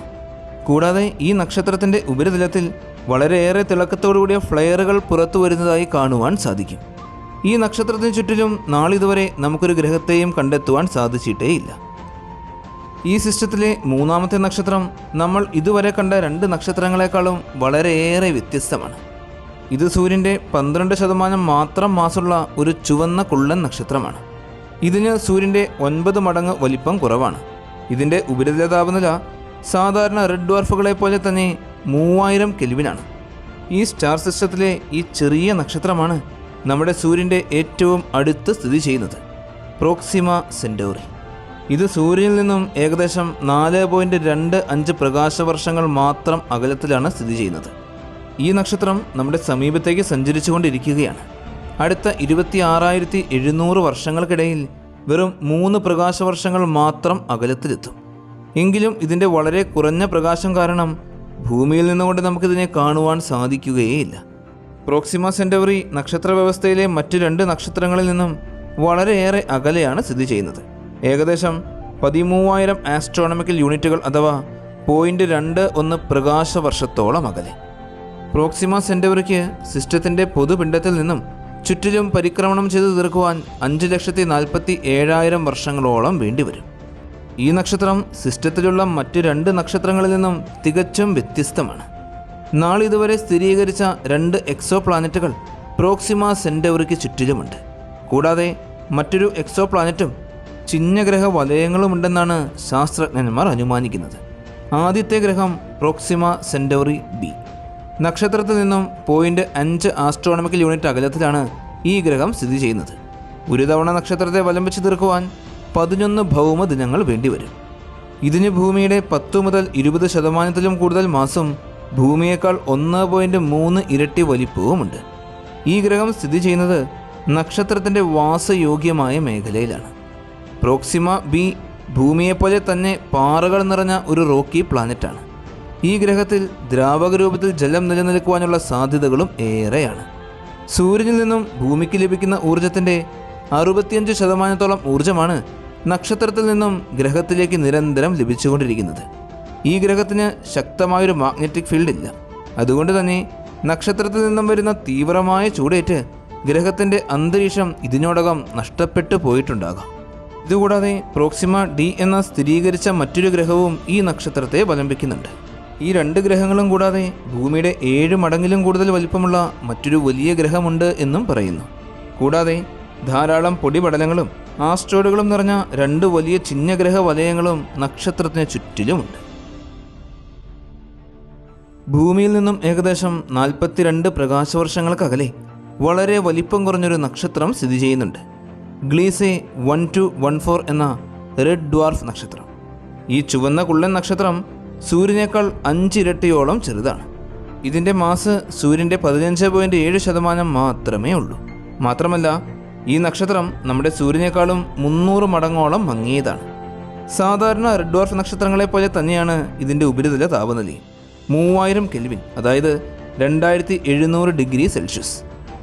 ആകാശഗംഗയിലെ കോടാനുകോടി നക്ഷത്രങ്ങളിൽ റെഡ് ഡ്വാർഫ് നക്ഷത്രങ്ങളാണ് ഏറ്റവും കൂടുതലായി കാണപ്പെടുന്നത്. 2009 ഈ നക്ഷത്രത്തെ വലം വയ്ക്കുന്ന ഒരു ഗ്രഹത്തെ കണ്ടെത്തി. ഗ്ലീസെ 1214b എന്ന് പേരിട്ടിരിക്കുന്ന ഈ ഗ്രഹത്തിൻ്റെ വ്യാസം ഭൂമിയുടെ 2.5 മടങ്ങിലും കൂടുതലാണ്. അതായത് ഭൂമിയുടെ ഇരട്ടിയിലും കൂടുതൽ വലിപ്പമുള്ള വലിയ ഗ്രഹം. ഈ എക്സോ പ്ലാനറ്റിന് നമ്മുടെ ഭൂമിയേക്കാളും 6.5 മടങ്ങോളം ഭാരമുണ്ട്. ഗ്ലീസെ 1214b എന്ന ഈ ഗ്രഹത്തിൻ്റെ ശരാശരി സാന്ദ്രത 1870 kg/m². അതുകൊണ്ട് തന്നെ ഇത് പാറകളും ലോഹങ്ങളും നിറഞ്ഞ ഭൂമിയെപ്പോലുള്ള ഒരു റോക്കി പ്ലാനറ്റ് ആകാനുള്ള സാധ്യതകൾ വളരെയേറെ കുറവാണ്. ഉപരിതലം മുഴുവൻ സമുദ്രത്താൽ നിറഞ്ഞു കിടക്കുന്ന ഒരു സമുദ്രഗ്രഹം അഥവാ ഓഷ്യൻ പ്ലാനറ്റാണിത്. ഈ ഗ്രഹം നക്ഷത്രത്തിൻ്റെ തൊട്ടടുത്തുകൂടെയാണ് നക്ഷത്രത്തെ വലം വയ്ക്കുന്നത്. നക്ഷത്രത്തിൽ നിന്നുമുള്ള അകലം 2 ദശലക്ഷം കിലോമീറ്ററുകൾ മാത്രമാണ്. അതായത് സൂര്യനിൽ നിന്നും ഭൂമിയിലേക്കുള്ള ദൂരത്തിൻ്റെ 75 മടങ്ങ് കുറവ്. ഭൂമിയിലെ വെറും 36 മണിക്കൂറുകൾ കൊണ്ട് ഈ ഗ്രഹം ഒരു തവണ നക്ഷത്രത്തെ പരിക്രമണം ചെയ്ത് തീർക്കും. ഈ റെഡ് ഡ്വാർഫ് നക്ഷത്രം സൂര്യനേക്കാളും 300 മടങ്ങോളം മങ്ങിയതാണ്. എങ്കിലും നക്ഷത്രത്തോടുള്ള ഈ അവിശ്വസനീയമായ സാമീപ്യം ഗ്രഹത്തിൻ്റെ കാലാവസ്ഥയെ ആകെ മാറ്റിമറിക്കുന്നുണ്ട്. ഈ ഗ്രഹത്തിൻ്റെ അന്തരീക്ഷത്തിൽ പ്രധാനമായും ജലബാഷ്പവും അനുബന്ധ വാതകങ്ങളുമാണ് അടങ്ങിയിരിക്കുന്നത്. ഗ്ലീസെ 1214b എന്ന ഈ ഗ്രഹത്തിൻ്റെ ഉപരിതലത്തിലെ അവസ്ഥകൾ ഒരു ഭീമൻ സ്റ്റീം ബോയിലറിലുള്ളതുപോലെ തന്നെയാണ്. നക്ഷത്രത്തിൽ നിന്നുമുള്ള കഠിനമായ ചൂടേറ്റ് ഉപരിതലത്തിലെ ജലം നിരന്തരം തിളച്ചു മറിഞ്ഞുകൊണ്ടിരിക്കുകയാണ്. ഗ്രഹത്തിൽ ജലം സ്ഥിതി ചെയ്യുന്നത് ക്രയോസ്ഫിയറിന് തൊട്ട് താഴെയായിട്ടാണ്.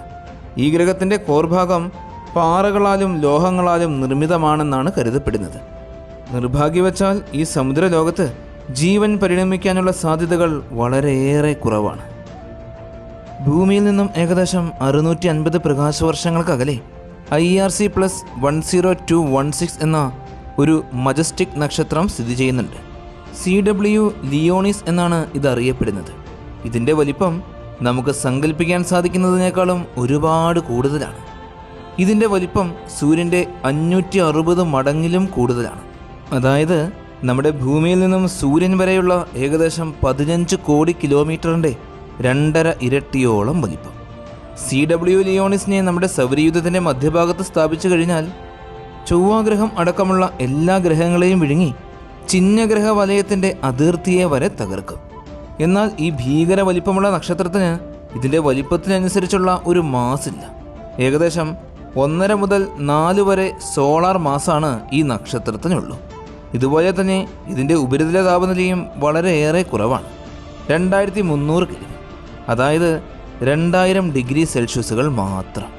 പക്ഷേ ഇത്ര ഭീകര വലിപ്പം കാരണം മറ്റേതൊരു ചുവന്ന ഭീമൻ നക്ഷത്രത്തെയും പോലെ തന്നെ ഈ നക്ഷത്രവും നമ്മുടെ സൂര്യനേക്കാൾ ശരാശരി 81,500 മടങ്ങ് കൂടുതൽ ഊർജം പുറപ്പെടുവിക്കും. ഈ നക്ഷത്രത്തിൻ്റെ പ്രായം നമുക്ക് കൃത്യമായി മനസ്സിലാക്കുവാൻ സാധിച്ചിട്ടില്ല എങ്കിലും നിരവധി ബില്യൺ വർഷങ്ങളോളം പ്രായമുണ്ട്. ഈ നക്ഷത്രം സൂര്യൻ്റെ 3-5 ഇരട്ടി മാസ് കൂടുതലുള്ള ഒരു വെളുത്ത നീല നക്ഷത്രമായിരുന്നു എന്നാണ് അനുമാനിക്കപ്പെടുന്നത്. 1 ബില്യൺ വർഷങ്ങൾക്ക് മുമ്പ് ഈ നക്ഷത്രത്തിലെ ഹൈഡ്രജൻ്റെ വലിയ ശതമാനം കത്തിത്തീർന്ന് ഹീലിയമായി മാറുകയും നക്ഷത്രം ഒരു ചുവന്ന ഭീമനായി മാറാൻ തുടങ്ങുകയും ചെയ്തു. നക്ഷത്രത്തിൻ്റെ വ്യാസം ഡസൻ കണക്കിന് വലുതായി വളർന്നു. അതിൻ്റെ നിറം ക്രമേണ രക്തചുവപ്പായി മാറി.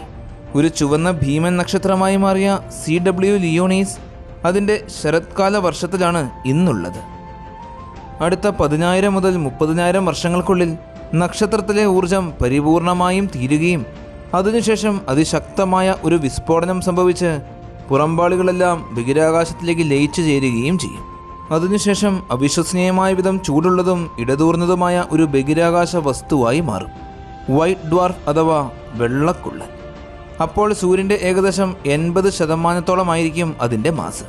ഊർജ്ജസ്രോതസ് ഇല്ലാതാകുന്നത് കാരണം കോടിക്കണക്കിന് വർഷങ്ങൾ കൊണ്ട് സാവധാനത്തിൽ മാറ്റാനാകാത്ത വിധം ഇത് മങ്ങിപ്പോകും. ഒടുവിൽ നിഗൂഢമായ കറുത്ത കുള്ളനായി മാറി അദൃശ്യനായി പോകും. ഭൂമിയിൽ നിന്നും 202 പ്രകാശവർഷങ്ങൾക്കകലെ K2-141 എന്നൊരു ഓറഞ്ച് കുള്ളൻ നക്ഷത്രമുണ്ട്. നമ്മുടെ സൂര്യൻ്റെ 68% അതിൻ്റെ വലിപ്പം. നക്ഷത്രത്തിൻ്റെ താപനില 4600 കെൽവിൻ, അതായത് സൂര്യനേക്കാളും ഏകദേശം 20% കുറവ്. ഈ നക്ഷത്രത്തിൽ നിന്നും വെറും 0.007 ആസ്ട്രോണമിക്കൽ യൂണിറ്റ് മാത്രം അകലത്തിലൂടെ ഒരു ഗ്രഹം വലംബിക്കുന്നുണ്ട്. വളരെ വിചിത്രമായൊരു ലോകം. K2-141b. ഭൂമിയേക്കാളും 5 ഇരട്ടി വലുതാണ് ഈ ഗ്രഹം. കൂടാതെ ഈ ഗ്രഹത്തിൻ്റെ ഉപരിതല ഗുരുത്വാകർഷണ ബലം നമ്മുടെ ഭൂമിക്കുള്ളതിനേക്കാൾ ഇരട്ടിയിൽ കൂടുതൽ ശക്തമാണ്. ഇതിന് കനത്ത ലോക കാമ്പാണുള്ളത്. ഗ്രഹത്തിൻ്റെ മൊത്തം മാസിൻ്റെ 20 മുതൽ 50% മാസം ഉൾക്കൊള്ളുന്നത് ഈ കാമ്പിലാണ്. ഗ്രഹത്തിന് നക്ഷത്രത്തെ വലംവയ്ക്കുവാൻ വേണ്ടിവരുന്നത് ഭൂമിയിലെ വെറും 6 മണിക്കൂറുകൾ മാത്രമാണ്. ഗ്രഹം നക്ഷത്രത്തിൻ്റെ ഇത്രത്തോളം അടുത്ത് സ്ഥിതി ചെയ്യുന്നത് കൊണ്ട് തന്നെ ഗ്രഹം നക്ഷത്രമായി ടൈഡലി ലോക്ക്ഡാണ്. ഗ്രഹത്തിൻ്റെ പകൽവശത്തെ താപനില 3270 കെൽവിൻ അഥവാ 3000 ഡിഗ്രി സെൽഷ്യസ് വരെ എത്തും. ഈ ഒരു വശം നിരന്തരം തിളച്ചു മറിഞ്ഞുകൊണ്ടിരിക്കുന്ന ലാവ നിറഞ്ഞൊഴുകുന്ന സമുദ്രങ്ങളാൽ മൂടപ്പെട്ടതാണ്. ലോഹങ്ങളുടെയും സിലിക്കേറ്റുകളുടെയും നീരാവി കൊണ്ട് നിർമ്മിതമായ ഒരു അന്തരീക്ഷമാണ് ഗ്രഹത്തിനുള്ളത്. രാത്രിവശം നേരെ വിപരീതവുമാണ്. ഇവിടെ അവിശ്വസനീയമായ വിധം തണുത്തു മരവിച്ചിരിക്കുകയാണ്. പകൽവശത്തെ താപനിലയേക്കാൾ ഒരുപാട് കുറവാണ് ഈ പ്രദേശത്തെ താപനില. ഇത്ര വലിയ തോതിലുള്ള താപനില വ്യതിയാനം കാരണം അസാധാരണവും ശക്തവുമായ കാറ്റുണ്ടാകാറുണ്ട്. സെക്കൻഡിൽ 1.75 കിലോമീറ്റർ എന്ന വലിയ വേഗതയിലാണ് ഇവിടെ കാറ്റ് വീശുന്നത്, അതായത് ശബ്ദത്തിൻ്റെ ഇരട്ടി വേഗത. ഗ്രഹത്തിൻ്റെ ഉപരിതലം ഈ അസാധാരണമായ ശക്തമായ കാറ്റുമുഴക്കത്താൽ തുടർച്ചയായി കുലുങ്ങിക്കൊണ്ടേയിരിക്കും. ഈ കാറ്റ് രാത്രിവശത്തെ അന്തരീക്ഷത്തിൽ ഘനീഭവിച്ച് അതിൻ്റെ ഉപരിതലത്തിൽ തീമഴയായി പെയ്തിറങ്ങുകയും ചെയ്യും. ഇത് പിന്നീട് ലാവാ നദിയായി മാറുകയും അതൊഴുകി മാഗ്മ സമുദ്രത്തിൽ എത്തിച്ചേരുകയും ചെയ്യും. രാത്രിവശത്തിൻ്റെ അതിർത്തി ഭാഗങ്ങളിൽ മാത്രമേ ഈ തീമഴ പെയ്തിറങ്ങാറുള്ളൂ. രാത്രിവശത്തിൻ്റെ മധ്യഭാഗം തണുത്ത പാറകൾ നിറഞ്ഞ മരവിച്ച മരുഭൂമി പോലെയാണ്. ഭൂമിയിൽ നിന്നും ഏകദേശം 670 പ്രകാശവർഷങ്ങൾക്ക് അകലെ സ്ഥിതി ചെയ്യുന്ന K9b എന്നറിയപ്പെടുന്ന വാതക ഭീമനുണ്ട്.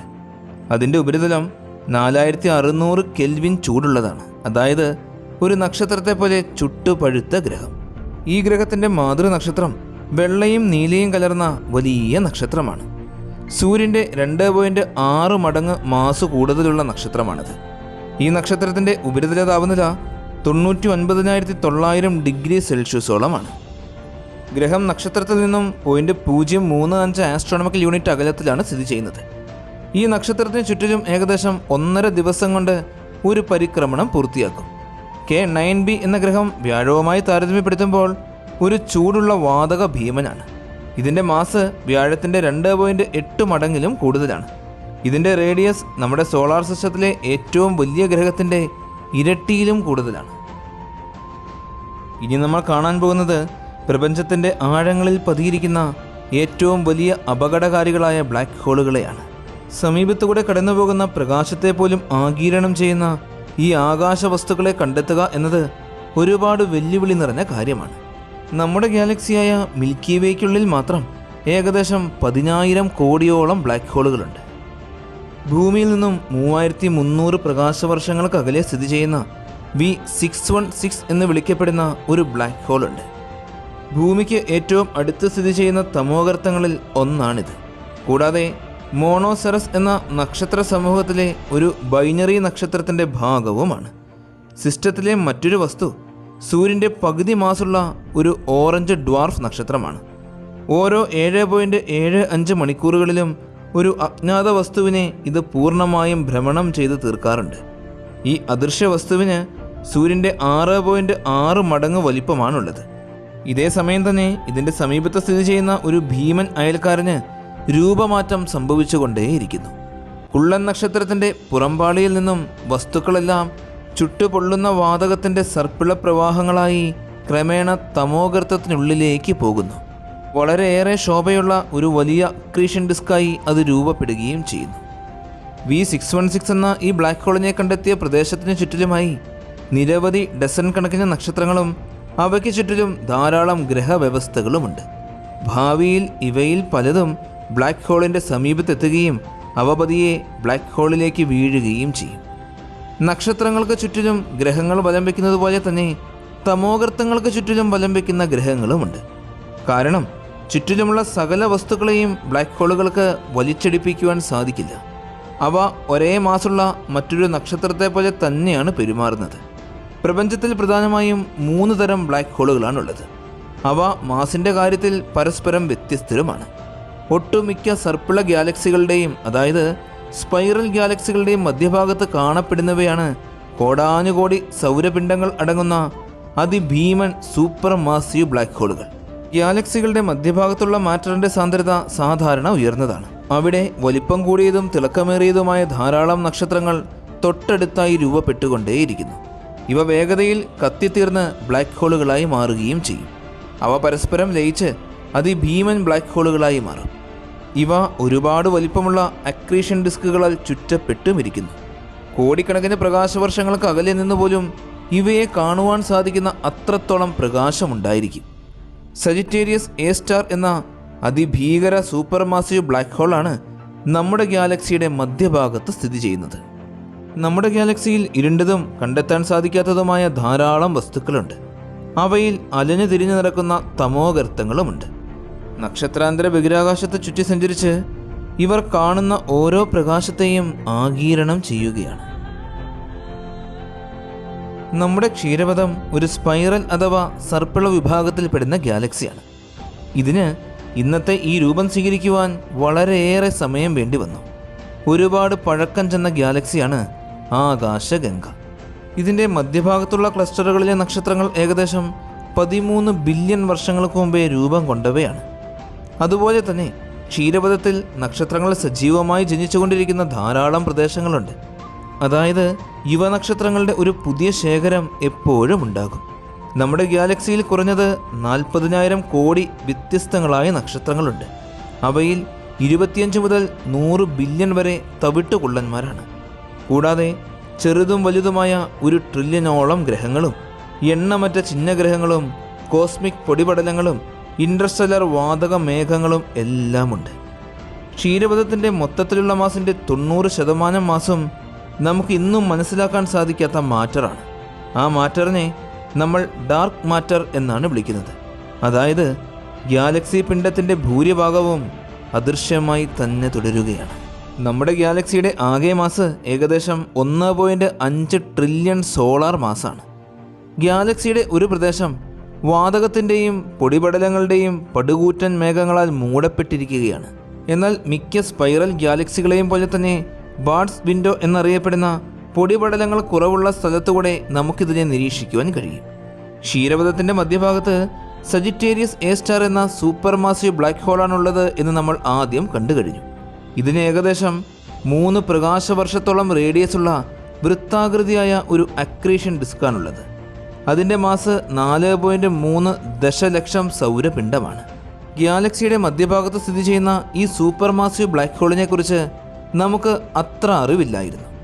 ഈ ഒരു ബ്ലാക്ക് ഹോളിനെ കുറിച്ചുള്ള സമഗ്രമായ ഡേറ്റകൾ ലഭിച്ചത് 2022 മെയ് മാസം 12-ാം തീയതി മാത്രമാണ്. ബ്ലാക്ക് ഹോളിൻ്റെ ചുറ്റിലുമുള്ള ഗാലക്സിയുടെ മധ്യഭാഗത്തെ പ്രദേശം വളരെയേറെ പോപ്പുലേറ്റഡ് ആണ്. 6000-ലും കൂടുതൽ നക്ഷത്രങ്ങളാണ് ഇതിനോടകം അവിടെ നമ്മൾ കണ്ടെത്തിയിരിക്കുന്നത്. ഡെസിഗ്നേഷൻ X62 വിഭാഗത്തിൽപ്പെടുന്ന ഒരു വെളുത്ത നീല നക്ഷത്രം തമോഗർത്തത്തിൽ നിന്നും 17.8 ആസ്ട്രോണമിക്കൽ ദൂരത്ത് സ്ഥിതി ചെയ്യുന്നുണ്ട്. ബഹിരാകാശത്തെ ഈ ഒരു പ്രദേശം കടക്കുമ്പോൾ ഏകദേശം 1 ദശലക്ഷം സോളാർ മാസും ഏകദേശം 200 പ്രകാശവർഷത്തിൽ അകലെയുള്ള നിരവധി വലിയ നക്ഷത്രങ്ങളും നമുക്ക് കാണുവാൻ സാധിക്കും. കൂടുതൽ ദൂരം സഞ്ചരിക്കുമ്പോൾ നമ്മൾ കേന്ദ്രത്തിൽ എത്തിച്ചേരും. 1600 മുതൽ 1900 വരെ പ്രകാശവർഷത്തോളം വ്യാസമുള്ള ഒരു അസാധാരണ ആകൃതിയുള്ള പ്രദേശം. ഇതിൻ്റെ മാസ് 60 ദശലക്ഷത്തിലും അധികം സോളാർ മാസാണ്. ധാരാളം സ്റ്റെല്ലാർ നേഴ്സറികളും ഗ്യാസ് നിബുലകളും പ്രോട്ടോസ്റ്റാറുകളും സൂപ്പർനോവയുടെ അവശിഷ്ടങ്ങളുമെല്ലാം ഇവിടെയുണ്ട്. മേഘങ്ങളിൽ ഭൂരിഭാഗവും സാന്ദ്രതയേറിയ ഹൈഡ്രജനാണുള്ളത്. 10,000 പ്രകാശവർഷത്തോളം അടുത്തെത്തി കഴിയുമ്പോൾ ദീർഘവൃത്താകൃതിയും തിളക്കം കൂടിയതുമായ ഒരു ഭീകരമായ രൂപീകരണം കാണുവാൻ സാധിക്കും. അതിൻ്റെ വ്യാസം ഏകദേശം 7 പ്രകാശവർഷത്തോളമാണ്. ഈ രൂപീകരണത്തിൻ്റെ ആകെ മാസ് സൂര്യൻ്റെ 10 ബില്യൺ മാസിലും കൂടുതലാണ്. ഈ നക്ഷത്ര സമൂഹത്തിൻ്റെ ഒരറ്റത്ത് ഏറ്റവും വലിപ്പം കൂടിയ നക്ഷത്രം ഉൾക്കൊള്ളുന്ന സ്റ്റിവൻസൺ 2 എന്ന നക്ഷത്ര സമൂഹത്തെയും കാണുവാൻ സാധിക്കും. ഇതിലാണ് സ്റ്റിവൻസൺ 218 സ്ഥിതി ചെയ്യുന്നത്. ഇതിൻ്റെ റേഡിയസ് സൂര്യൻ്റെ 2150 മടങ്ങിലും കൂടുതലാണ്. ഇതിനു ചുറ്റിലും ഒരു ഗ്രഹവും നിലനിൽക്കുവാനുള്ള സാധ്യതകളില്ല. ഒരുപക്ഷെ ഗ്രഹങ്ങൾ ഉണ്ടായിരുന്നുവെങ്കിൽ ഈ ഹൈപ്പർ ഭീമൻ അതിനെയെല്ലാം വിഴുങ്ങിക്കളഞ്ഞിട്ടുണ്ടാകും. ഗാലക്സിയുടെ കേന്ദ്രത്തിൽ നിന്നും ഏകദേശം 27,000-ഓളം പ്രകാശവർഷങ്ങൾ അകലെയാണ് നമ്മൾ വസിക്കുന്ന സൗരയൂഥം സ്ഥിതി ചെയ്യുന്നത്. നമ്മുടെ ഭൂമിയുടെ ദിശയിൽ നിന്ന് നോക്കുമ്പോൾ ഈ ഗാലക്സിയുടെ കേന്ദ്രം ഇരുണ്ടതായിട്ടാണ് നമുക്ക് കാണപ്പെടുന്നത്. ഇതിനെ ഗ്രേറ്റ് ഡ്രിഫ്റ്റ് എന്നാണ് വിളിക്കുക. ക്ഷീരപഥത്തിൻ്റെ ഭൂരിഭാഗവും നമ്മുടെ നോട്ടത്തിൽ നിന്നും മറയ്ക്കപ്പെട്ടിരിക്കുന്ന പ്രദേശം. ഇവിടെ നക്ഷത്രാന്തര വാതകങ്ങളുടെയും പൊടിപടലങ്ങളുടെയും പടുകൂറ്റൻ മേഘങ്ങളാണ് നിറഞ്ഞു നിൽക്കുന്നത്. ഇതിൻ്റെ മൊത്തത്തിലുള്ള മാസ് സൂര്യൻ്റെ മാസിൻ്റെ 1 മടങ്ങെങ്കിലും കൂടുതലാണ്. ഈ മേഘങ്ങളിൽ ഭൂരിഭാഗവും അടങ്ങിയിരിക്കുന്നത് ഹൈഡ്രജനും ചെറിയ അളവിൽ കൂടുതൽ സങ്കീർണമായ സംയുക്തങ്ങളായ അമോണിയയും ആൽക്കഹോളും അമിനോ ആസിഡുകളുമാണ്. ക്ഷീരപഥത്തിൻ്റെ പരിസരങ്ങളിൽ വലിയ അളവിൽ തന്നെ ഡാർക്ക് മാറ്റർ അഥവാ ഇരുണ്ട ദ്രവ്യം ചിതറിക്കിടക്കുന്നതായാണ് കരുതപ്പെടുന്നത്. 2 ദശലക്ഷം പ്രകാശവർഷത്തോളം നീണ്ടുകിടക്കുന്ന ഇത് വൈദ്യുതകാന്തിക വികിരണങ്ങളൊന്നും പുറപ്പെടുവിക്കുന്നില്ല. ഗുരുത്വാകർഷണ പ്രതിപ്രവർത്തനങ്ങളിലൂടെ മാത്രമേ നമുക്കിവയെ കണ്ടെത്താൻ സാധിക്കൂ. ഇന്നും പരിഹരിക്കപ്പെടാത്ത രഹസ്യമായി തുടരുന്ന ഈ ഡാർക്ക് മാറ്റർ നമ്മുടെ ഗാലക്സിയുടെ സ്ഥിരതയ്ക്ക് വളരെയധികം സംഭാവനകൾ നൽകുന്നുണ്ട്. നമ്മുടെ ഗാലക്സിയെ കണ്ടു കഴിഞ്ഞപ്പോൾ തന്നെ നമുക്ക് മനസ്സിലായി ഈ ബഹിരാകാശത്തിൻ്റെ ഓരോ കോണിലും എണ്ണമറ്റ എന്തുമാത്രം രഹസ്യങ്ങളാണ് ഒളിഞ്ഞു കിടക്കുന്നത് എന്ന്. ഇവയിൽ വളരെ ചിലത് മാത്രം നമുക്ക് പരിഹരിക്കാൻ സാധിക്കാറുമുണ്ട്. ഇതുവരെ കണ്ടതിനേക്കാൾ വലിയ കാഴ്ചകളാണ് ഇനി കാണാൻ പോകുന്നത്. ഇതിലും വലുതും അവിശ്വസനീയവും വിചിത്രവുമായ കാഴ്ചകൾ. നമ്മുടെ ഭൂമി കോടിക്കണക്കിന് വർഷക്കാലത്തോളമായി അതിരുകളില്ലാത്ത ശൂന്യതയിലൂടെ അവിശ്വസനീയമായ വേഗതയിൽ സഞ്ചരിച്ചുകൊണ്ടേയിരിക്കുന്ന ഒരു ചെറിയ പാറക്കെട്ടാണ്. സൂര്യനിൽ നിന്നും ഏകദേശം 15 കോടി കിലോമീറ്റർ ദൂരം നിലനിർത്തി സൂര്യനെ പരിക്രമണം ചെയ്യുന്നു. ഇതുപോലെ തന്നെ കൃത്യമായ ദൂരം നിലനിർത്തിക്കൊണ്ട് സൂര്യനെ വലം വെച്ചുകൊണ്ടിരിക്കുന്ന ഗ്രഹങ്ങളും ഉപഗ്രഹങ്ങളും ചിഹ്നഗ്രഹങ്ങളും ഉൽക്കകളും വാൽനക്ഷത്രങ്ങളും പൊടിപടലങ്ങളും എല്ലാം നിറഞ്ഞ നമ്മുടെ ഈ സൗരയൂഥം നമുക്ക് ചിന്തിക്കാൻ സാധിക്കുന്നതിനേക്കാളും ഒരുപാട് വലുതാണ്. സൂര്യനിൽ നിന്നും അനേകം ആസ്ട്രോണമിക്കൽ യൂണിറ്റ് അകലത്തിൽ സ്ഥിതി ചെയ്യുന്ന സൗരയൂഥത്തിൻ്റെ അതിരിനപ്പുറം ഇൻ്റർസ്റ്റെല്ലർ വാക്വം സ്പേസിൻ്റെ വിശാലമായ അഗാധത ആരംഭിക്കുകയാണ്. ഒരു ക്യൂബിക് സെൻറ്റിമീറ്ററിൽ ശരാശരി ഒരു ഹൈഡ്രജൻ മാത്രമേ അവിടെ ഉണ്ടാകൂ.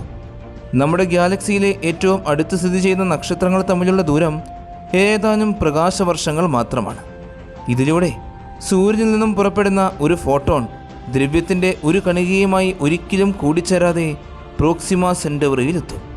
ഈ വിശാലമായ ശൂന്യത പ്രപഞ്ചത്തിൻ്റെ ആഴമേറിയ ഘടനയുടെ അവിഭാജ്യ ഘടകമാണ്. നക്ഷത്രങ്ങളെയും ഗ്രഹങ്ങളെയും തമോഗർത്തങ്ങളെയും വെള്ളക്കുള്ളന്മാരെയും എല്ലാം വേർതിരിക്കുന്നതിന് മുഴുവൻ ക്ഷീരപഥത്തിലും ഇത് വ്യാപിച്ചിട്ടുണ്ട്. ഇനി നമ്മൾ ആകാശഗംഗയുടെ പുറത്തേക്കിറങ്ങുകയാണ്. ഇപ്പോൾ നമുക്ക് കാണുവാൻ സാധിക്കുന്നത് ആഴമേറിയ വലിയ ശൂന്യതയാൽ നമ്മുടെ ഗാലക്സി മുഴുവൻ ചുറ്റപ്പെട്ടിരിക്കുന്നതായിട്ടാണ്. നമ്മുടെ ഗാലക്സിക്കും മിൽക്കി വേയേക്കാൾ ഒരുപാട് വലിപ്പം കൂടുതലുള്ള ആൻഡ്രോമിഡ ഗാലക്സിക്കും ഇടയിൽ 2 മുതൽ 2.5 ദശലക്ഷം പ്രകാശവർഷങ്ങൾ വരെ അപൂർവമായ ഒരിടമുണ്ട്. നമ്മുടെ ഗാലക്സിയെ പോലുള്ള 25ലും കൂടുതൽ ഗാലക്സികളെ ഈ ഭാഗത്ത് ഉൾക്കൊള്ളിക്കാൻ സാധിക്കും. ഇത് ഏറ്റവും ആഴമേറിയ കോസ്മിക് വാക്കത്തിൻ്റെ ഒരു ചെറിയ ഭാഗം മാത്രമാണ്. ക്ഷീരപഥം, ആൻഡ്രോമിഡ, ട്രയാങ്കുലം ഗാലക്സി ഇവയുടെ ഏകദേശം 100 ഉപഗ്രഹങ്ങൾ എന്നിവയെല്ലാം അദൃശ്യമായ ഗുരുത്വാകർഷണബല നൂലിനാൽ പരസ്പരം ബന്ധിക്കപ്പെട്ടിരിക്കുന്നു. ഈ വലിയ ഘടനയെ ലോക്കൽ ഗ്രൂപ്പ് എന്നാണ് വിളിക്കുന്നത്. ഏകദേശം 10 ദശലക്ഷം പ്രകാശവർഷത്തോളം വ്യാസമുള്ള കോസ്മിക് ദ്രവ്യത്തിൻ്റെ ഒരു വലിയ ക്ലസ്റ്ററാണിത്. എന്നാൽ ഈ ലോക്കൽ ഗ്രൂപ്പ് വലിയൊരു രൂപീകരണത്തിൻ്റെ ചെറിയ അംശം മാത്രമാണ്.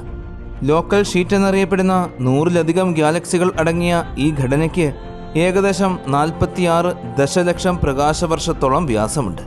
ഇതിൻ്റെ കനം ഏകദേശം 5 ദശലക്ഷം പ്രകാശവർഷങ്ങളാണ്. ഈ local sheet Virgo super cluster എന്നറിയപ്പെടുന്ന ഇതിനേക്കാളും ഒരുപാട് വലിപ്പം കൂടിയ ഒരു വലിയ ഘടനയുടെ ഭാഗമാണ്.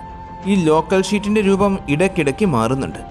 അങ്ങനെ രൂപം മാറുന്നതിനുള്ള കാരണം ഇവയ്ക്ക് ചുറ്റിലുമുള്ള ലോക്കൽ ശൂന്യത അഥവാ ലോക്കൽ വോയിഡ് എന്ന ഒരു ഇരുണ്ട പ്രദേശമാണ്.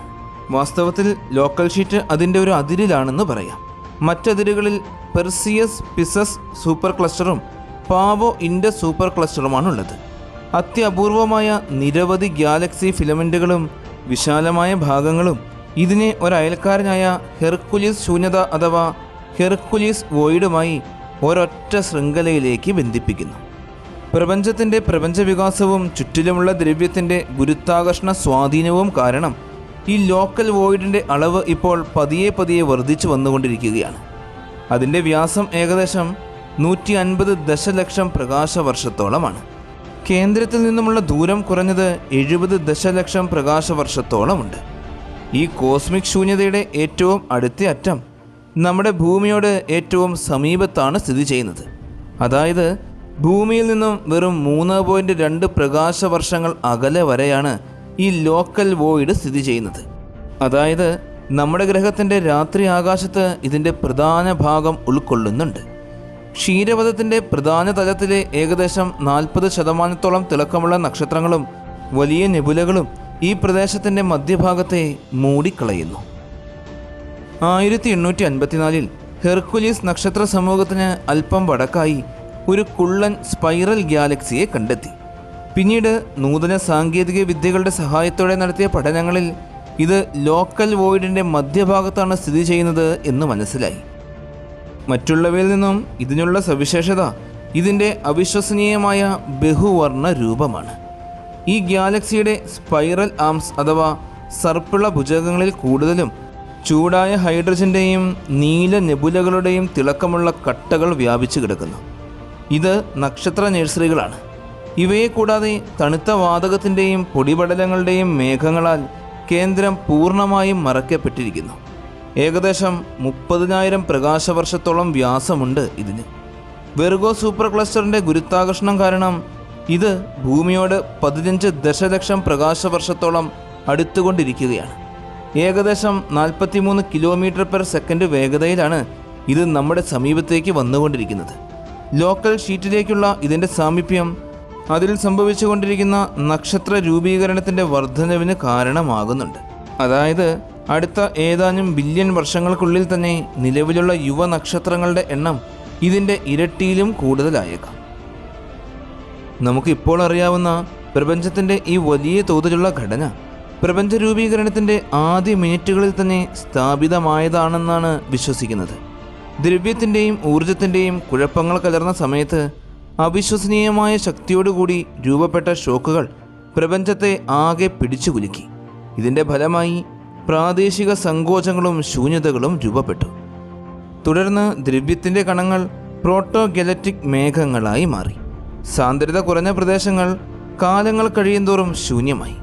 ഗുരുത്വാകർഷണത്തിൻ്റെ വ്യാപകമായ സ്വാധീനം ഈ വൈരുദ്ധ്യത്തെ തീവ്രമാക്കുകയും ചെയ്തു. നക്ഷത്രങ്ങളെയും കോസ്മിക് വാതകങ്ങളെയും താരതമ്യേന സാന്ദ്രതയുള്ള ക്ലസ്റ്ററുകളിലേക്ക് വലിച്ചുകൊണ്ട് സ്ഥലത്തെയും ശൂന്യതയെയും കൂടുതൽ അപൂർണമാക്കി.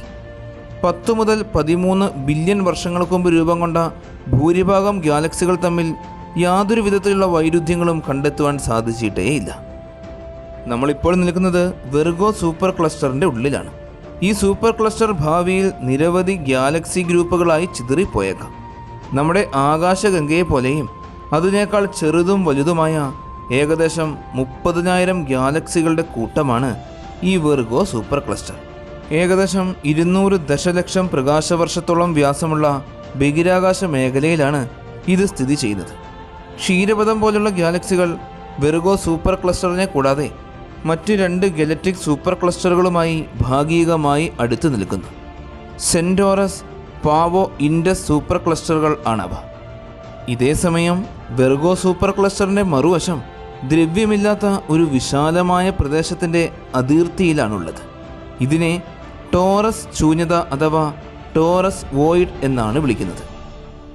അറിയപ്പെടുന്ന ഏറ്റവും വലിപ്പമേറിയ കോസ്മിക് ശൂന്യതകളിൽ ഒന്നാണ് ഈ ടോറസ് വോയിഡ്. ബഹിരാകാശത്തിൻ്റെ ഈ ഒരു ഭാഗത്തെക്കുറിച്ച് പഠിക്കുക എന്നത് നമുക്ക് ഏറെ ബുദ്ധിമുട്ട് നിറഞ്ഞ കാര്യമാണ്. കാരണം ഈ ശൂന്യതയിലെ ഭൂരിഭാഗവും സോക്ക് എന്ന് വിളിക്കപ്പെടുന്ന സോൺ ഓഫ് അവോയ്ഡൻസിലാണ് സ്ഥിതി ചെയ്യുന്നത്. ഈ ശൂന്യതയെക്കുറിച്ച് നമുക്ക് ചിലത് മനസ്സിലാക്കുവാൻ സാധിച്ചിട്ടുണ്ട്.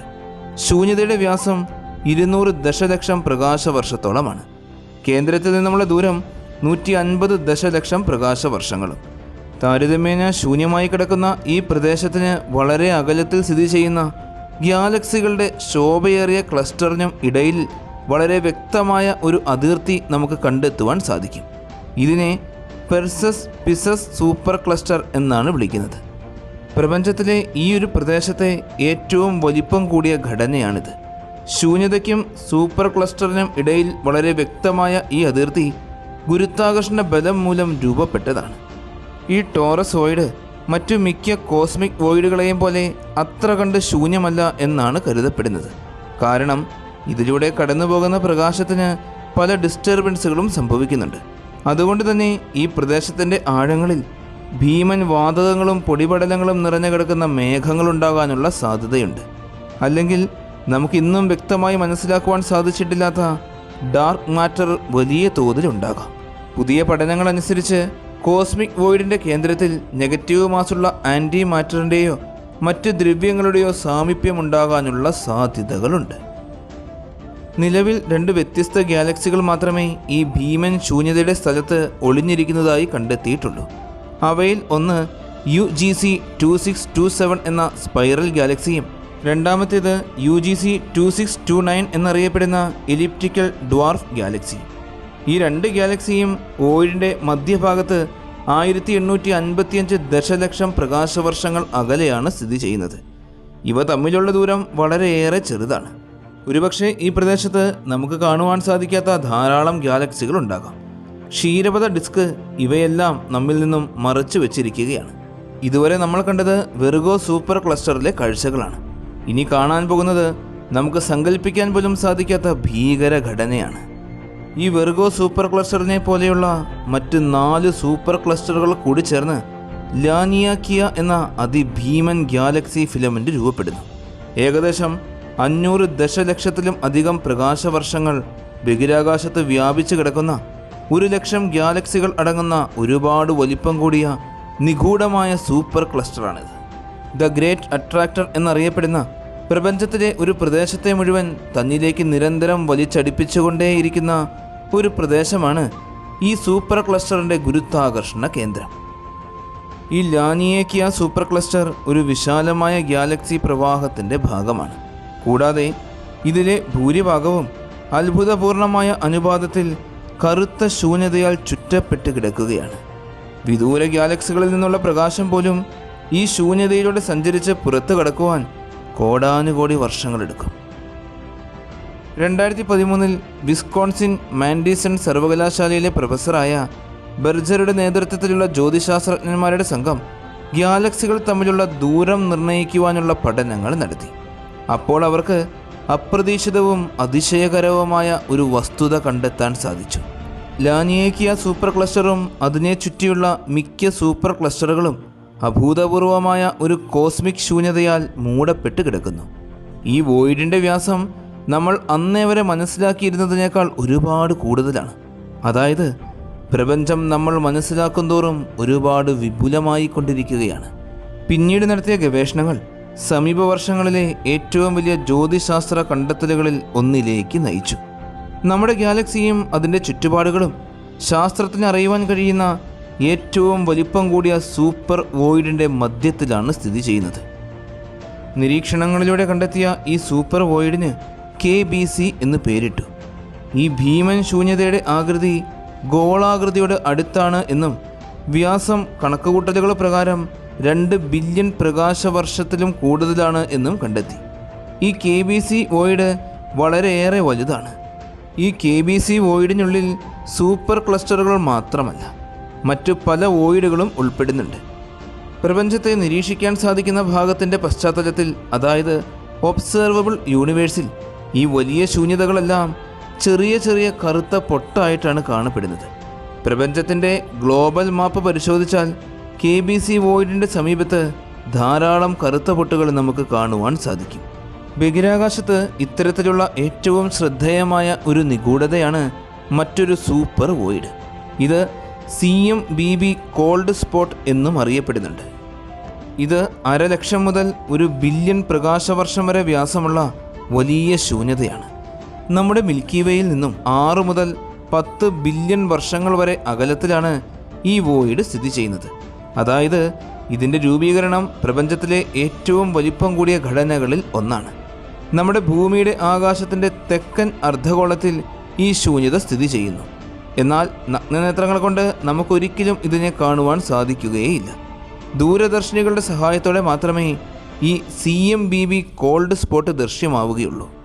ഇനിയും നമ്മൾ മുന്നോട്ട് പോയി കഴിഞ്ഞാൽ 500 ദശലക്ഷം പ്രകാശവർഷത്തിലും കൂടുതൽ വലിപ്പമുള്ള ഈ ലാനിയേക്കിയ സൂപ്പർ ക്ലസ്റ്റർ പോലെ ധാരാളം സൂപ്പർ ക്ലസ്റ്ററുകൾ കാണുവാൻ സാധിക്കും. ഇപ്പോൾ നമ്മൾ എത്തി നിൽക്കുന്നത് ഒബ്സർവബിൾ യൂണിവേഴ്സ് അഥവാ ദൃശ്യപ്രപഞ്ചത്തിൻ്റെ ഒരറ്റത്താണ്. പ്രപഞ്ചത്തിൽ ഇതുവരെ മാത്രമേ നമുക്ക് സഞ്ചരിക്കുവാൻ സാധിക്കുകയുള്ളൂ. ഇതിനപ്പുറത്ത് എന്താണ് എന്ന് നമുക്കറിയില്ല. ദൃശ്യപ്രപഞ്ചത്തിൽ നമ്മുടെ ആകാശഗംഗയെ പോലെ തന്നെ 2 ട്രില്യൺ കണക്കിന് ഗാലക്സികളുണ്ട് എന്നാണ് കണക്ക്. 2 ട്രില്യൺ എന്ന സംഖ്യ നമുക്ക് സങ്കല്പിക്കാൻ പോലും സാധിക്കുന്നില്ല. ഇപ്പോൾ നമ്മൾ ഭൂമിയിൽ നിന്നും 4650 കോടി പ്രകാശവർഷങ്ങൾ സഞ്ചരിച്ചു കഴിഞ്ഞു. ഇനി നമുക്ക് മുന്നോട്ട് യാത്ര ചെയ്യുവാൻ സാധിക്കുകയില്ല. ഇവിടെ പ്രപഞ്ചമുണ്ടോ എന്ന് നമുക്കറിയില്ല. അഥവാ പ്രപഞ്ചമുണ്ടെങ്കിൽ ആ പ്രപഞ്ചത്തിൽ നിന്നുമുള്ള പ്രകാശം നമ്മൾ ഇന്നേ വരെ കണ്ടിട്ടുമില്ല. നമുക്ക് ചിന്തിച്ച് മനസ്സിലാക്കാൻ സാധിക്കുന്നതിനേക്കാൾ എത്രയോ വലുതാണ് ഈ പ്രപഞ്ചം, അല്ലേ? വിശാലമായ ഈ പ്രപഞ്ചത്തെ നിരീക്ഷിക്കുമ്പോൾ കോടാനുകോടി നക്ഷത്രങ്ങളും ട്രില്യൺ കണക്കിന് ഗ്രഹങ്ങളും എണ്ണമറ്റ മറ്റ് ആകാശഗോളങ്ങളുമെല്ലാം പ്രപഞ്ചത്തിൽ നിറഞ്ഞു നിൽക്കുന്ന വലിയ ശൂന്യതയ്ക്കിടയിലുള്ള മിന്നുന്ന പൊടികൾ മാത്രമായിട്ടാണ് നമുക്ക് തോന്നുക. ഈ ശൂന്യത നിഗൂഢവും അപകടകരവുമാണ്. ഒരുപക്ഷെ ഇതിൻ്റെ ആഴങ്ങളിൽ മറഞ്ഞിരിക്കുന്നത് പ്രപഞ്ചത്തിൻ്റെ പ്രധാന കടങ്കഥകൾക്കുള്ള ഉത്തരങ്ങളായിരിക്കും. അല്ലെങ്കിൽ ഒരുപക്ഷെ നമുക്കൊരിക്കലും മനസ്സിലാക്കുവാൻ സാധിക്കാത്ത അന്ധകാരം മാത്രമായിരിക്കും. എങ്കിലും ഒരിക്കൽ നമ്മൾ ഈ രഹസ്യങ്ങളുടെ അടിത്തട്ടിനുള്ളിൽ എത്തുക തന്നെ ചെയ്യും. 2 ട്രില്യൺ ഗാലക്സികളെങ്കിലുമുള്ള വിശാലമായ ഈ പ്രപഞ്ചത്തിൽ ആകാശഗംഗ എന്ന നമ്മുടെ ഗാലക്സി എത്രമാത്രം ചെറുതാണ്. ഈ കുഞ്ഞി ഗാലക്സിക്കുള്ളിലുള്ള 40,000 കോടി നക്ഷത്രങ്ങളിൽ ഒരു ചെറിയ നക്ഷത്രം മാത്രമായ സൂര്യന് ചുറ്റിലും വലം വയ്ക്കുന്ന ഭൂമി ഉൾപ്പെടെയുള്ള ഗ്രഹങ്ങൾ ഉൾക്കൊള്ളുന്ന ഈ സൗരയൂഥം ഇതിനേക്കാളും എത്രയോ മടങ്ങ് ചെറുതായിരിക്കും. അങ്ങനെ നോക്കുമ്പോൾ ഇവയ്ക്കെല്ലാം ഇടയിൽ നമ്മുടെ ഭൂമിക്ക് കാണാൻ പോലുമുള്ള വലിപ്പമില്ല. അതായത് വിശാലമായ ഈ പ്രപഞ്ചത്തിൽ എല്ലാം വെട്ടിപ്പിടിച്ചു എന്ന് അഹങ്കരിക്കുന്ന നമ്മൾ മനുഷ്യർ എത്രയോ നിസ്സാരന്മാരാണ്. നമ്മൾ ഒന്നുമല്ല എന്ന് തന്നെ പറയാം. ദൃശ്യപ്രപഞ്ചത്തിലൂടെ നടത്തിയ ഈ വലിയ യാത്ര എല്ലാവർക്കും ഒരുപാട് ഇഷ്ടമായി എന്ന് വിശ്വസിക്കുന്നു. നിങ്ങളുടെ എല്ലാവരുടെയും സപ്പോർട്ടുകൾ കൂടെ ഉണ്ടാകണം. നല്ലൊരു വീഡിയോയുമായി അടുത്ത എപ്പിസോഡിൽ കാണാം.